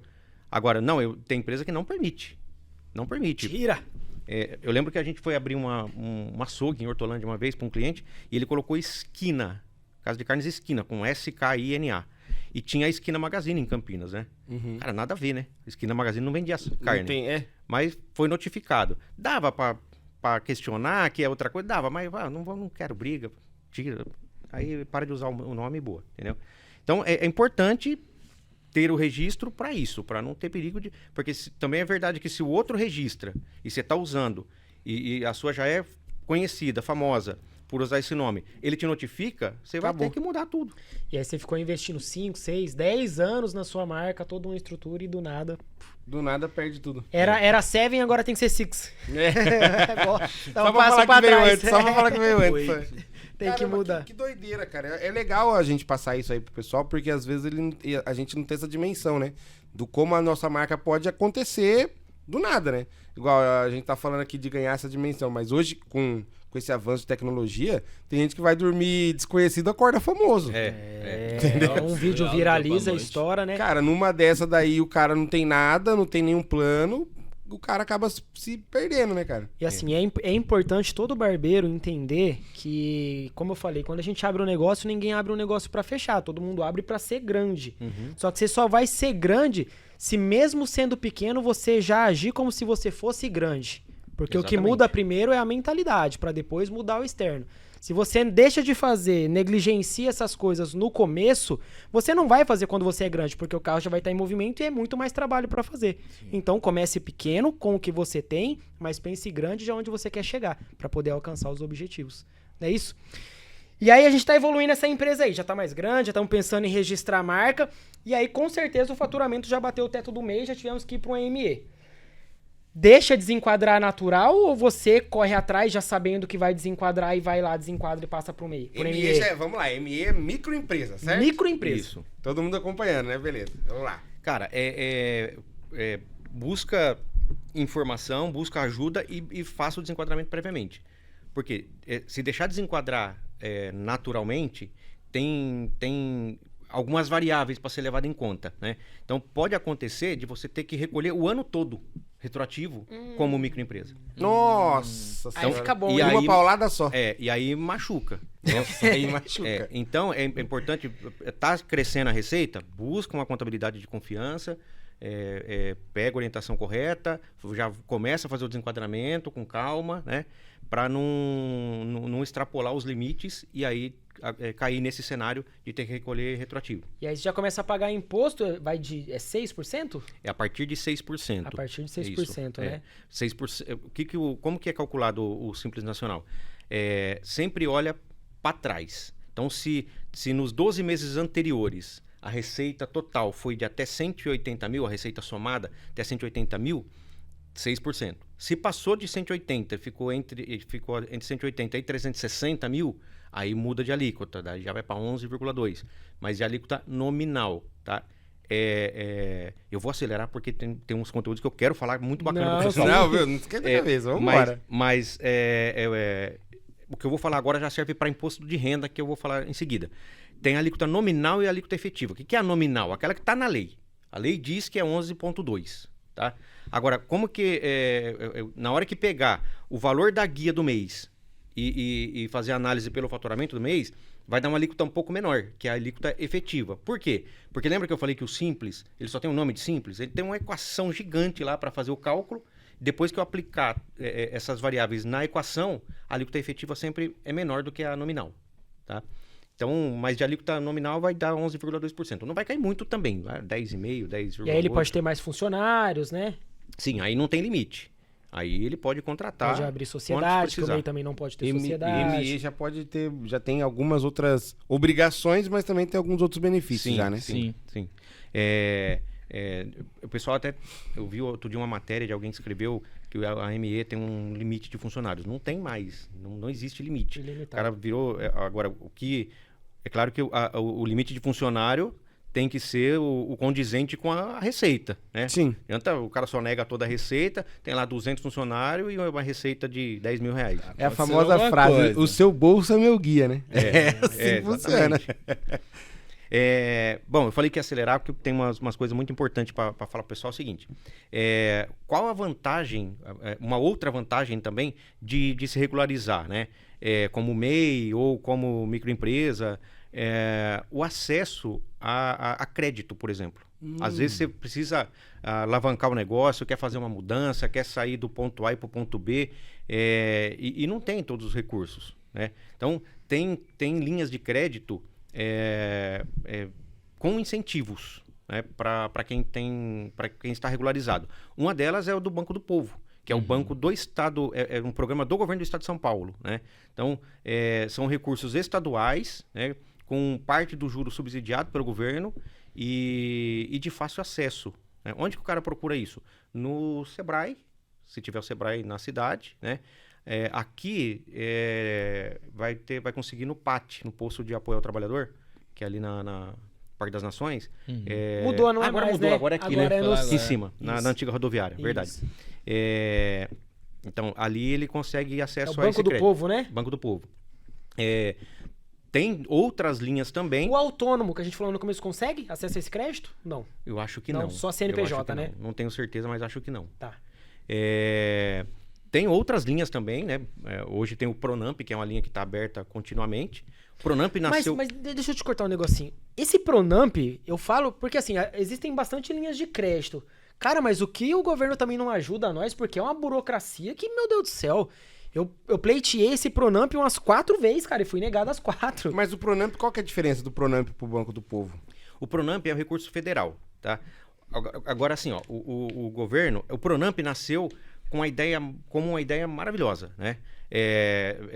Como um crédito barato. Hoje, no entanto, não é mais. Por quê? Ele surgiu na pandemia, ali em 2020, abril, maio de 2020. Foi pra isso que a gente foi atrás mesmo. E aí, isso eu já vou te falar por que você não conseguiu. Fale. O que ele trouxe de vantajoso? Era juro de 6% ao ano, então dava 0,5% ao mês. Entendeu por que eu fui atrás? Mais Louco. a Selic. Naquele momento, a Selic estava 3% ao ano. Então, você pegava 9% por 12 e dava menos de um ao mês. Menos de um mês. Hoje, por que hoje não é vantajoso? Porque hoje está 13,75 a Selic. A Selic, meu? Então, você já tá. põe 13,75 Mais mais 6, você está 20. Não, Quase é 20%. doideira. Entendeu? Então, tem que saber o momento certo, né? Mas tem outras linhas com alguma garantia, se tiver. E aí, como quem oferecer. tiver pretendendo pleitear, né? É importante que vai lá e tem que apresentar um plano de negócio. Não é também só chegar lá no Banco do Povo, viu? Quero 10 conto aí que eu vou aumentar a barbearia. Mas você vai aumentar no quê? Não, vou Tem comprar que ter um 2 projeto. cadeiras, Tem. tem que ter o projeto, né? Apresentação de notas fiscais, tudo bonitinho, né? O governo não vai sair dando dinheiro na mão dos outros. Apresentando já é difícil. Cada linha tem a sua característica, então é importante, vou buscar a linha X, saber qual é a característica dessa linha, o que ela tem de exigência e de benefício. A questão do Pronamp, o que acontece, Diogo? O governo liberou um percentual do faturamento que estava declarado. Então, no caso de 2020, era um percentual do faturamento declarado em 2019. Então, o MEI acabou não conseguindo acesso. Por quê? Ele não declara não naquela base que o governo busca. Ele declara para uma outra base. Naquela base que o governo buscava a informação, não tinha a declaração do MEI.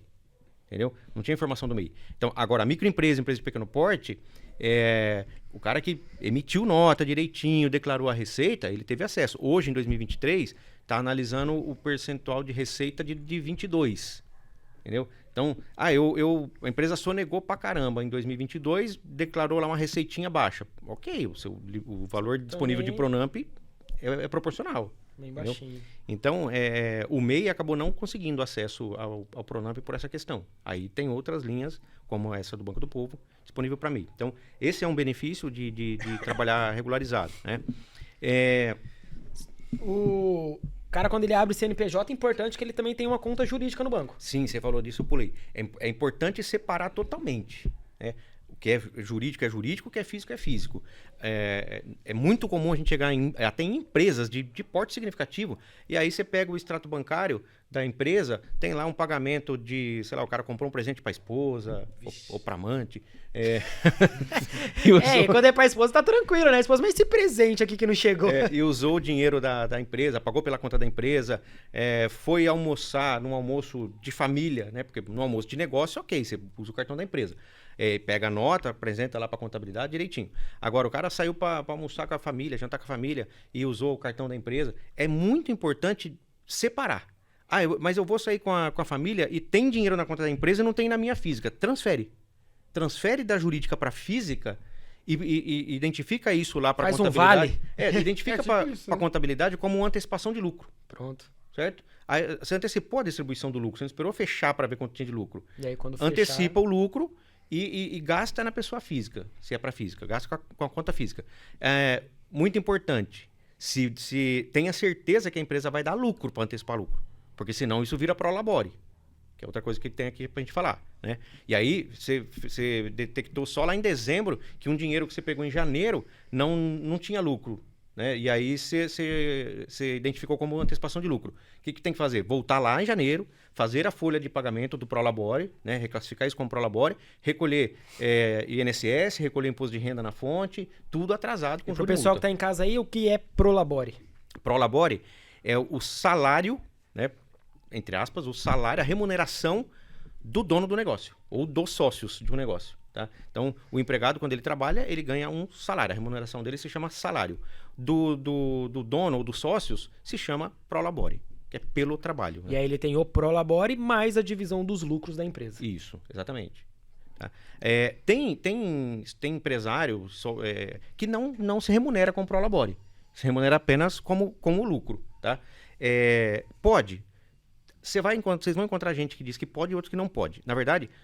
Quem determina isso? A Previdência Social. Então, tem uma lei lá de 91 que ela traz a lista dos segurados obrigatórios. Quem tem que ser segurado da Previdência obrigatoriamente. E nessa lista tem lá que os sócios, ou o diretor, ou o titular de empresa, que presta serviço na sua própria empresa. Porque eu posso ter um negócio que eu só investi dinheiro. Aí eu só vou receber lucro. Na verdade, o lucro é a remuneração do meu investimento. E o Prolabore é a remuneração do meu trabalho, né? Só que, qual a penalidade se o cara não se tornar segurado obrigatório, mesmo ele estando ali na lista, né? A penalidade é ele mesmo que está dando para si. Ele não vai ter direito a nenhum benefício da Previdência. Não existe uma outra penalidade imposta pela Previdência, certo? Então, tem empresário que ele só se remunera pelo lucro, que ele não quer ser vinculado com a Previdência. Ele garante o seu futuro de outra forma, com patrimônio, com previdência privada, aplicações, enfim. A Previdência, que é o ponto que eu queria chegar, esse vínculo com a Previdência é muito importante, como eu falei antes, por causa do meio do caminho. Né? Então, o barbeiro é ele mesmo. Então, ninguém corta cabelo como o Diogo ou como o Wesley. Pode ter melhor, mas igual ele não. Certo. Cada um tem a sua característica. Uhum. E o cliente que não está procurando o melhor ou o pior, está procurando, já acostumou com o Diogo, se o Diogo não puder trabalhar, esse cliente vai ficar a ver navios. Mas se o Diogo não puder trabalhar, esse cara vai achar outro para cortar o cabelo dele. Sim. Tá? Só que o Diogo vai ganhar como? Vai se remunerar como? Certo? Então, ninguém quer ficar doente. Óbvio, mas... todo mundo pode acontecer. Então, pode ficar doente, pode ficar impossibilitado para o trabalho aí por 6 meses, 7 meses, 1 ano, né? E aí, o barbeiro, por exemplo, quebrou a perna, cara. Quebrou o braço. Pode andar, mas não tem o que fazer, né? Não dá para trabalhar. Então, é importante ter esse vínculo com a Previdência para esse momento que não puder, que ficar impossibilitado para o trabalho. Então, a Previdência vai pagar o auxílio-doença, né, durante o período que tiver impossibilitado. Percival, eu ouço muito falar que a pessoa vai lá, a Previdência nega. Isso é verdade. As perícias, elas vão dificultar ao máximo, né? Agora, no exemplo que eu dei aqui de quebrar o braço, por exemplo, não tem como. O cara é barbeiro, tá lá com o braço quebrado, o perito, né? Sim. Não precisa nem ter Coração, coração. aprende a cortar com a outra. Então, aprende a ser canhoto aí, filho. Vai. Tem como. Né? Vai ser concedido o benefício. Então, é muito importante. Eu sei que uma grande parte... por falta de conhecimento ou por não priorizar isso, diz que não cabe no orçamento. Não dá para pagar isso, né? Mas precisa fazer, dá. É muito importante para sua própria segurança. Tem também hoje algumas modalidades de seguro, que às vezes isso pode até ter um pouco mais barato do que contribuir com a Previdência, né? É muito importante procurar alguém de confiança, né? Tem várias modalidades de seguro. Tem um que eu gosto muito, que é da Prudential, que é uma seguradora mundial, né, americana, e que ela tem uma modalidade de seguro em vida, porque a gente ouve falar muito do seguro de vida, né? O seguro de vida, alguém vai se beneficiar na hora que você partir. Entendeu? Isso. Agora, o seguro em vida, ele é pra gente mesmo. Você faz para você mesmo. Então, teve essa situação que eu acabei de falar, não pode estar impossibilitado ao trabalho. O seguro em vida te garante uma remuneração por um período, entendeu? Garante também despesa hospitalar, se tiver internação, entendeu? Então, assim, é importante procurar alguém de confiança que trabalhe com isso, um corretor, e se garantir de alguma forma. E acaba sendo mais barato que a Previdência até, né? Em alguns casos, né? Tem casos que sim. Tem casos que sim. É importante ter um cara de confiança. Tem o Adriano lá, que você conheceu. Sim. Né? Mas tem outros tantos aí que trabalham com isso. E fazer um planejamento legalzinho, porque o profissional tá lá, cara, na loucura, trabalhando e tal, e tá dando tudo certo, e ele acha que é imortal, né? E nunca vai ter um problema, vai ficar doente, e aí a hora que chega, não tá preparado para nada. Quem tem um mês já tá garantido nessa Previdência aí no pagamento do DAS, estando certinho. Tá garantido com um salário mínimo. Com um salário mínimo. Se ele quiser pagar mais, ele tem que procurar a prefeitura e pagar de acordo com o que ele considera, é isso? Não, aí ele não precisa procurar a prefeitura. Prefeitura não, Previdência, né? No próprio portal, no site do INSS, tem lá como ele emitir a guia mensal e complementar esse valor, mensalmente. Daí ele fica, mas daí ele fica preso por um período, não? Por exemplo, vamos supor, eu tô pagando meu MEI bonitinho todo mês, cara, mas um salário mínimo não, eu quero ganhar 2 salários mínimos, vou pagar o acréscimo. Paguei 1, 2, 3 meses, dali em diante não comecei a pagar mais, eu só perco o benefício ou eu fico gerando aquele acúmulo igual o DAS fica? Não, nesse caso, se parou de pagar, simplesmente na hora de calcular o benefício, vai ser feita a média, e aí isso que ele pagou a mais vai ser levado em conta, mas vai ficar muito pertinho do mínimo ali, do mesmo jeito. Entendi, entendeu? Não gera um custo a mais. Não, você pode começar e parar quando quiser. A questão é que se precisar... No momento que você precisar... Vai ser feita a média, né, do recolhimento passado. E aí, se está algum tempo sem complementar, vai receber o salário mínimo. Entendi. Deixa eu voltar um pouquinho. A gente falou da conta PJ, né? Alguma diferença entre bancos digitais e bancos físicos? Ou qualquer um vale? A diferença é que tem banco digital muito bom, que você não paga tarifa de manutenção de conta. Né? Eu perguntei exatamente por causa disso, porque a gente sabe que os físicos, a taxa é mais altinha. Os físicos cobram, os tradicionais aí, a tarifa de manutenção de conta, enquanto os digitais não cobram, né? Os físicos hoje cobram PIX, a maioria deles é PIX de pessoa jurídica. Caramba. Então, PIX feito por pessoa jurídica é cobrado um percentual até um valor, um teto lá. E os bancos digitais também não cobram PIX. E quando se usa boleto bancário, a maioria dos bancos digital tem até 100 boletos por mês gratuito. Enquanto que o banco tradicional, primeiro boleto você já vai pagar, né? Sei lá, 2, 3, 4 reais por boleto, né?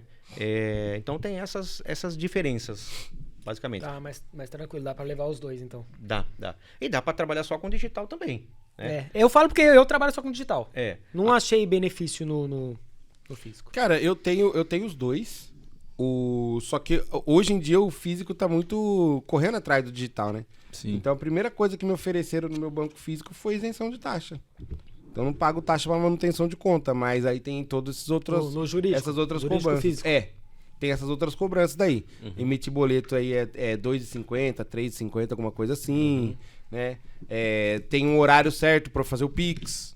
Então, passou das 11 horas eu já não consigo mais. Então tem essas O digital coisinhas tem um assim. limite, né? O digital tem limite, Tem né? um limite. A partir das 10, a partir das 8. Então, o físico tem esse limite também, mas eu não... Por conta dessa evolução que a gente tá falando, tanto do digital, do físico e tal, tem muito físico correndo atrás agora do digital. Então, eles me ofereceram essa isenção da conta aí. Mas eu ainda prefiro o digital. Também é mais rápido. Por que é importante, em alguns casos, ter um vínculo com o banco físico tradicional também? Porque o digital, o acesso ao crédito é muito mais difícil. Eu ia falar. Quando você precisa acessar crédito de banco, aí o físico vai depender muito do seu relacionamento com o gerente, né? Eu sempre falo, não tem banco bom, banco ruim. Tem gerente bom e gerente ruim. Qualquer banco é bom se o gerente for bom. Então, nesse caso, é importante ter algum vínculo com o físico. Caso contrário, se for só para manutenção mesmo, o banco digital funciona muito bem. Bacana. Legal, cara.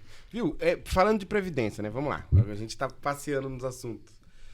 Digamos que o cara se machuque hoje e ele tá ali pagando tudo bonitinho e tal. ele precisa ir lá na Previdência fisicamente, ou ele consegue fazer isso hoje em dia por meio digital, solicitar esse um salário mínimo que seja 2? Como que ele faz isso daí? Ele consegue fazer a solicitação por meio digital, porém, a perícia necessariamente tem que ser física. Então, ele vai ter que ir lá fazer a perícia quando for caso que requer perícia. Tá? É uma doença, e aí tem toda a documentação, atestado do médico, tudo, que dá para o perito verificar de forma digital. Cirurgia, essas coisas assim. Isso. Aí é dispensado da perícia física. E Aí qual consegue a tudo pelo carência, digital. Percival? Por exemplo, eu nunca paguei, nunca fui vinculado à Previdência, comecei a pagar esse mês que vem eu sofri um acidente de moto. Já tenho direito? Não. Não. Muito boa essa pergunta. A carência é de no mínimo 12 meses. Então, precisa ter no mínimo 12 meses de vínculo com a Previdência para começar a ter direito aos benefícios, tá?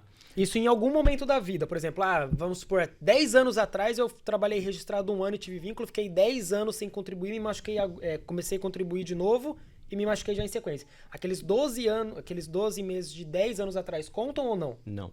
Tem o que a gente chama, algumas pessoas chamam período de graça ou o período de manutenção de segurado, né? Então, no seu exemplo, você trabalhou 10 anos, né?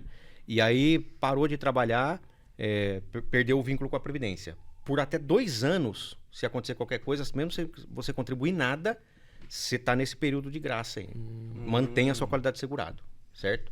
Depois dos 2 anos, perdeu a qualidade de segurado. Aí tem que cumprir de novo a carência de 12 meses. 12 meses. Entendeu? Ah, legal. Interessante. Isso é interessante, né? Isso é bacana. Sim, porque é bom pro pessoal saber. Não pra você se programar pra ficar doente, hein, doido? Não Pelo amor de comece, Deus. não comece. Não é pra isso. É pra você saber como fazer. Tudo isso aqui que a gente tá falando é pra saber como agir em caso de acontecer, né? É isso que acontece. Então isso é bem legal, cara. Gostei. Ô, Percival, advogado trabalhista, você acha importante quem já tá com a estruturinha mais legal ser assessorado por isso ou só se precisar mesmo vai atrás de alguém? Cara, a gente estava até numa discussão semana passada lá no escritório que assim, é muito mais fácil vender serviço de contabilidade do que de direito, de advogado, né? Porque quem vai abrir uma empresa necessariamente precisa procurar um contador. Sim. Né? E esse cara que vai começar a gerar emprego, necessariamente ele precisa de um advogado trabalhista para orientá-lo desde o início. O problema é que ele consegue fazer sem. Então ele vai lá, pega uma informação com o contador, a maioria dos contadores dão excelentes informações, mas por mais... eu fico me analisando, cara, quando eu era apenas contador, né? Eu dava a orientação, eu tinha certeza que estava juridicamente certo e tudo mais. Cara, depois que eu estudei o direito, tem cada detalhezinho que é possível você aplicar, simplesmente porque o mesmo artigo de lei, o mesmo artigo de uma mesma lei, ele serve, ele pode ser interpretado para buscar um direito que supostamente o empregado tenha, ou para defender a empresa num direito que ele não tem. Eu vou alegar que ele não tem. No mesmo artigo de lei. Entendeu? Porque é interpretativo.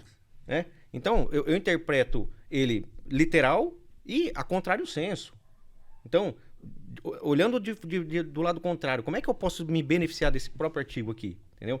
Então, por isso que é importante, o cara vai começar a gerar emprego ou vai fazer parceria, procura um advogado. Né? Por mais que pareça fácil, tem um monte de modelo de contrato lá no Google, né? Mas aquilo é modelo. Né? A especificidade do que você vai fazer realmente é só um profissional que estudou para aquilo que pode te orientar onde cada negócio é sua particularidade. Né? Exatamente. Isso é doido. Então, assim, não adianta nenhum advogado se meter a cortar cabelo, fazer barba. Mas não adianta o barbeiro também se meter a ser advogado. Se não estudar, não tem como, né? Já tá trazendo uma carga de anos naquilo ali também, né? E para deixar bem claro aqui também, que quando um barbeiro, uma empresa contrata um escritório, o escritório ele é responsável pelas informações que é alimentada pelo contratante, né? Sim, exatamente. Isso é muito importante, porque às vezes o barbeiro, né? Eu vou contratar o escritório lá, a hora que ele me perguntar, eu chuto o número e jogo lá. E aí estoura a bomba lá na frente, os contadores, o escritório é responsável pelos dados que você passou a ele. Né? Tanto que no nosso... Todo o serviço que... Todo mundo que nos contrata, a gente tem um contrato para cada empresa, para cada cliente, né? E o nosso contrato tem isso de forma muito clara. Hoje a gente não trabalha mais com papel. Hoje nós viramos uma contabilidade 100% digital. Então a gente pega dados. Entra no sistema do cliente ou no banco e pega os dados. A veracidade do dado inserido lá, a responsabilidade é do cliente. Se ele me deu dado mentiroso, eu não posso, não tenho como saber se aquilo é verdade. Não, eu tô até falando isso pra já não haver, né? Mas que deve ter pessoa que pensa assim, vou contratar o cara ali, ele vai coisa resolver meus problemas. Joga qualquer coisa, se estourar, a culpa é dele. Já tô contratando ele pra ele resolver o BO. Não é bem assim, galera. Vamos com calma. Não tem mágica. Não existe mágica. 1 mais 1 é 2, na minha conta, pelo menos. Não, mas é legal da gente conversar sobre isso. E eu acho que clareou a mente de um monte de pessoas. Caramba, você é louco. Eu falei sem medo no começo que isso aqui ia ser uma aula hoje. Aí, tá vendo? Verdade, ó. Vai. Eu falei sem medo que isso aqui ia ser uma aula. Não é possível que alguém vai assistir esse conteúdo hoje. Se continuar fazendo errado é porque não quer. Porque muita gente reclama da falta de informação. O que não faltou aqui hoje foi informação. Inclusive, na verdade, se continuar fazendo errado é porque quer. É porque quer. Esclarecimento. Aliás, é porque não quer. Não quer mudar, não quer aderir, não quer crescer na vida. Você é louco. Percival, ficou alguma coisa que você quer acrescentar? Cara, quer falar mais alguma coisinha? É engraçado que eu fiz uma pauta aqui, deixa eu ver se eu falei de tudo. Que o papo vai fluindo, o papo vai, né, emendando uma conversa na outra. Eu passei sobre todos os tópicos. Olha que maluco, a hora que a gente começou aqui, você falou, tem 2 horas, né? Eu falei, tá aqui 1h10. Olha, já quase 2 horas e... Não, passa se for vasculhar, tem mais coisa. Não, você ainda falou algumas partes. Eu vou acelerar, porque se ficar mesmo, aprofundar em cada tema, 2 horas é pouco. Mas é assim, quando o papo é bom, quando o papo é de qualidade, o tempo voa. Tenho certeza que todo mundo que assistiu aqui hoje... Até pra mim, que já tô mais habituado a cuidar de gestão, muita coisa aqui que eu não sabia. E outra, a gente tá falando de um assunto que não encaixa só na barbearia ou só na contabilidade. A gente acaba trazendo pra todo o âmbito da vida da pessoa ali, que ela quiser ter os benefícios que ela merece ter, digamos assim, ela tem que estar ciente de tudo isso.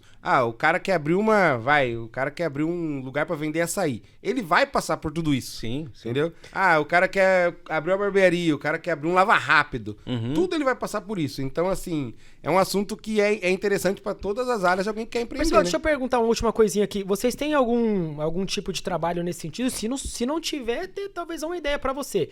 O cara que ele quer abrir, independente da área, ele quer abrir um negócio... Ele sentar lá na mesa com vocês têm dá um direcionamento pra ele, funciona assim, você quer abrir certinho mesmo, vamos abrir assim, assado, ou não, você só vai orientar quem realmente já é cliente seu antigo lá e tal? Não, cara, o novo empreendedor é muito bem-vindo pra gente. A gente tem, sim, um conteúdo já pronto, né? Inclusive, esse conteúdo está virando um curso agora, vai ser um curso online que vai ser vendido. Que bacana. E aí, o cara pode pegar esse conteúdo antes de empreender e saber por onde ele vai ter que passar. O passo a passo, o que ele vai precisar de licença, o que ele tem que se preocupar, a característica do imóvel, né?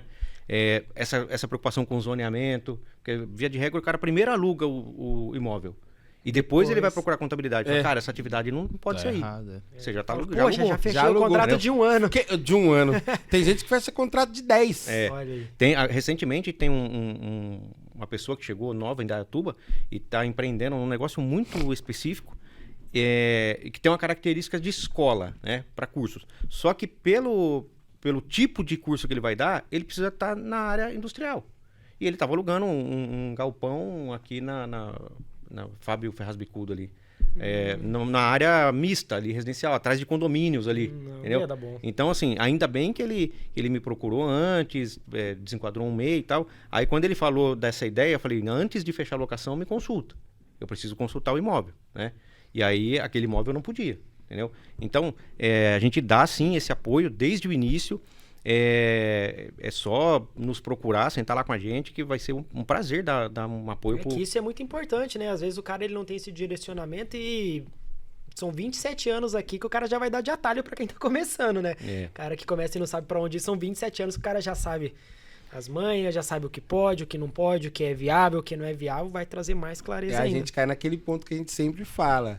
Esses cursos aí, rapaziada, curso online, o próprio workshop, Mentoria. cara, é mentoria, é coisa mastigada na sua mão, pelo amor de Sim, Deus, com cara. certeza. O cara tem 27 anos de caminhada, ele vai te entregar tudo aqui, ó, Já passou um monte de coisa ali pra tá te entregando de Já mão quebrou as beijada. pedras. Ó, porque, por exemplo, vamos lá, um cara que não manja disso daí, ele leva quanto tempo mais ou menos até ele ficar pronto pra, tipo assim, pô, agora eu acertei tudo, que ele vai descobrindo. Você tem noção disso?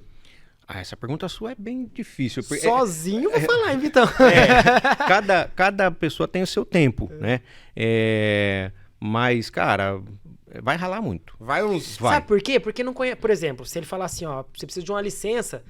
Vou falar específico do nosso caso. Você vai na prefeitura e vai procurar fulano, porque ele já sabe quem é o fulano que resolve essa mas eu parada. falo porque, tipo assim... Você descobrir sozinho quem é o Você fulano vai que levar resolve. uns 4, 5 anos aí pra você falar assim, É, opa, pô. caramba, agora sim. Agora. E você vai estar dando tudo Mas pro cara, aí né, entra velho? muito do interesse e o correr atrás de cada um.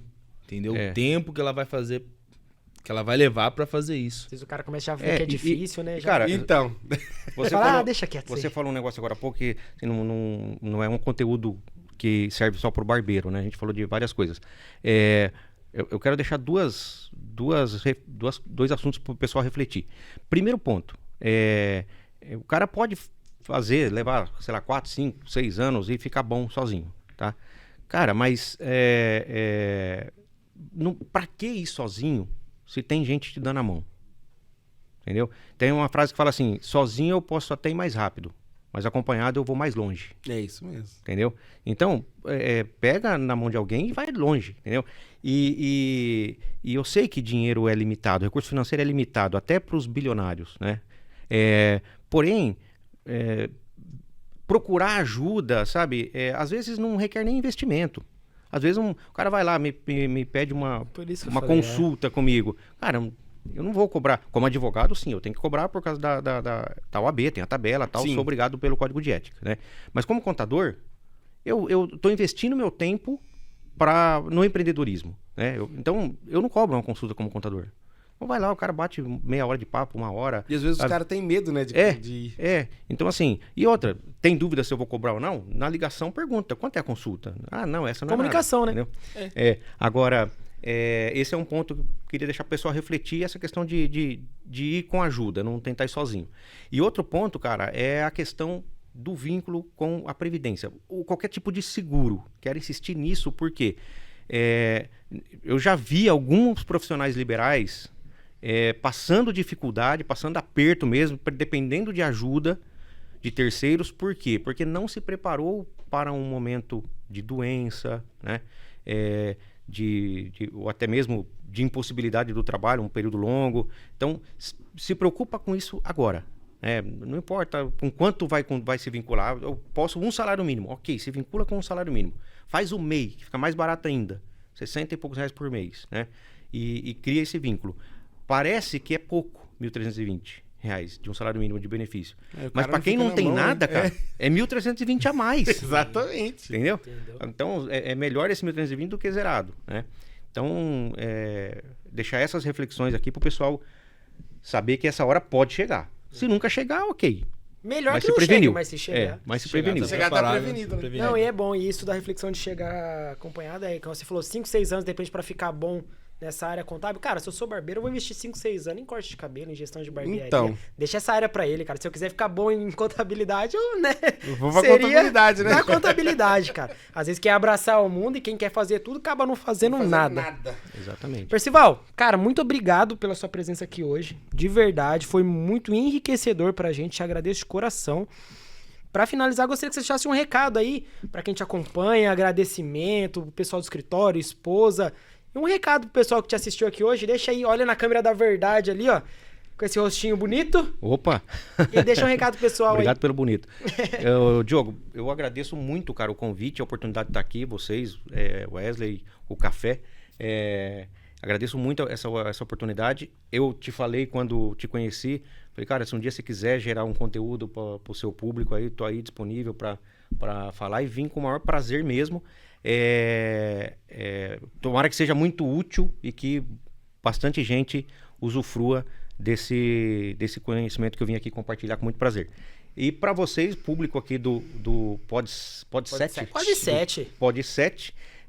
foi um prazer falar com todos vocês. o que precisar de apoio, pode contar comigo. Eu sempre digo o seguinte, eu não sou um empreendedor frescurento. Então, sou simples, né? Apesar de estar aí há 27 anos, ter os negócios estruturados, mas sou uma pessoa simples, estou disponível, tem lá, me achou no Instagram, quer fazer pergunta, pode contar comigo, que é sempre um prazer compartilhar conhecimento. Eu tive o privilégio de poder estudar bastante coisa, como estudo até hoje, então, mas nada disso vale se não puder compartilhar com quem está precisando do conteúdo. Forte abraço. Muito É bacana. isso aí. Deixa suas redes sociais, pessoal. Sua rede social, a rede social do escritório também, pessoal te seguir lá, te acompanhar. A minha rede social pessoal é Percival Nogueira de Matos, tanto no Instagram, Facebook, LinkedIn, Percival Nogueira de Matos. Tem o escritório de contabilidade, que é o Harmonia Contabilidade, e a advocacia é Nogueira e Belisário ADV. Pronto, isso aí. Tá vendo? Vai estar passando aqui embaixo também, todas as thumbs bonitinho. Segue lá. Ficou com alguma dúvida, alguma particularidade do seu negócio, chama o Percival lá, conversa com ele. Ele já falou aqui que vai ter o maior prazer de ajudar vocês. Então, só se você não quiser. Se você não quiser, aí já não é conosco. Exatamente. Se caso conhecer alguém também que tá abrindo negócio, tá procurando abrir um salão, qualquer coisa, né? Fala pra dar uma olhada no vídeo, compartilha lá. Porque esse conhecimento com certeza vai ser de grande importância para essa Manda pessoa. que vai ser bom. Fala assim pro seu amigo, ó, antes de você abrir, vê esse podcast aqui, ó. Pronto. Isso, Já aqui vai era. ser um preparatório. Vai ser uma preparação boa. Pessoal, muito obrigado por você que ficou até o final do vídeo. Não posso deixar de novo de pedir pra vocês compartilhar esse vídeo com o maior número de pessoas. Compartilha, segue a gente em todas as redes sociais, Pod7 Podcast, em todas. YouTube, Instagram, TikTok, Spotify, em breve Deezer, em todas as plataformas. Compartilha esse conteúdo, manda pra alguém que tá precisando, manda pra alguém que te procurou algum tempo atrás sem saber de um norte, de uma clareza. A gente entregou tudo mastigadinho pra vocês aí. Dá aquele like maroto, aquele joinha, se inscreve no canal, por favor, dá aquele joinha legal pra gente. Também vai estar passando o QR Code, não esquece. Se Deus tocou aí no seu coração de dar uma ajuda pra gente aumentar ainda mais a qualidade do nosso conteúdo, é só escanear o QR Code com o aplicativo do seu banco, qualquer valor, 10 centavos, R$1, 1 milhão, muito bem-vindo. Fiquem à vontade.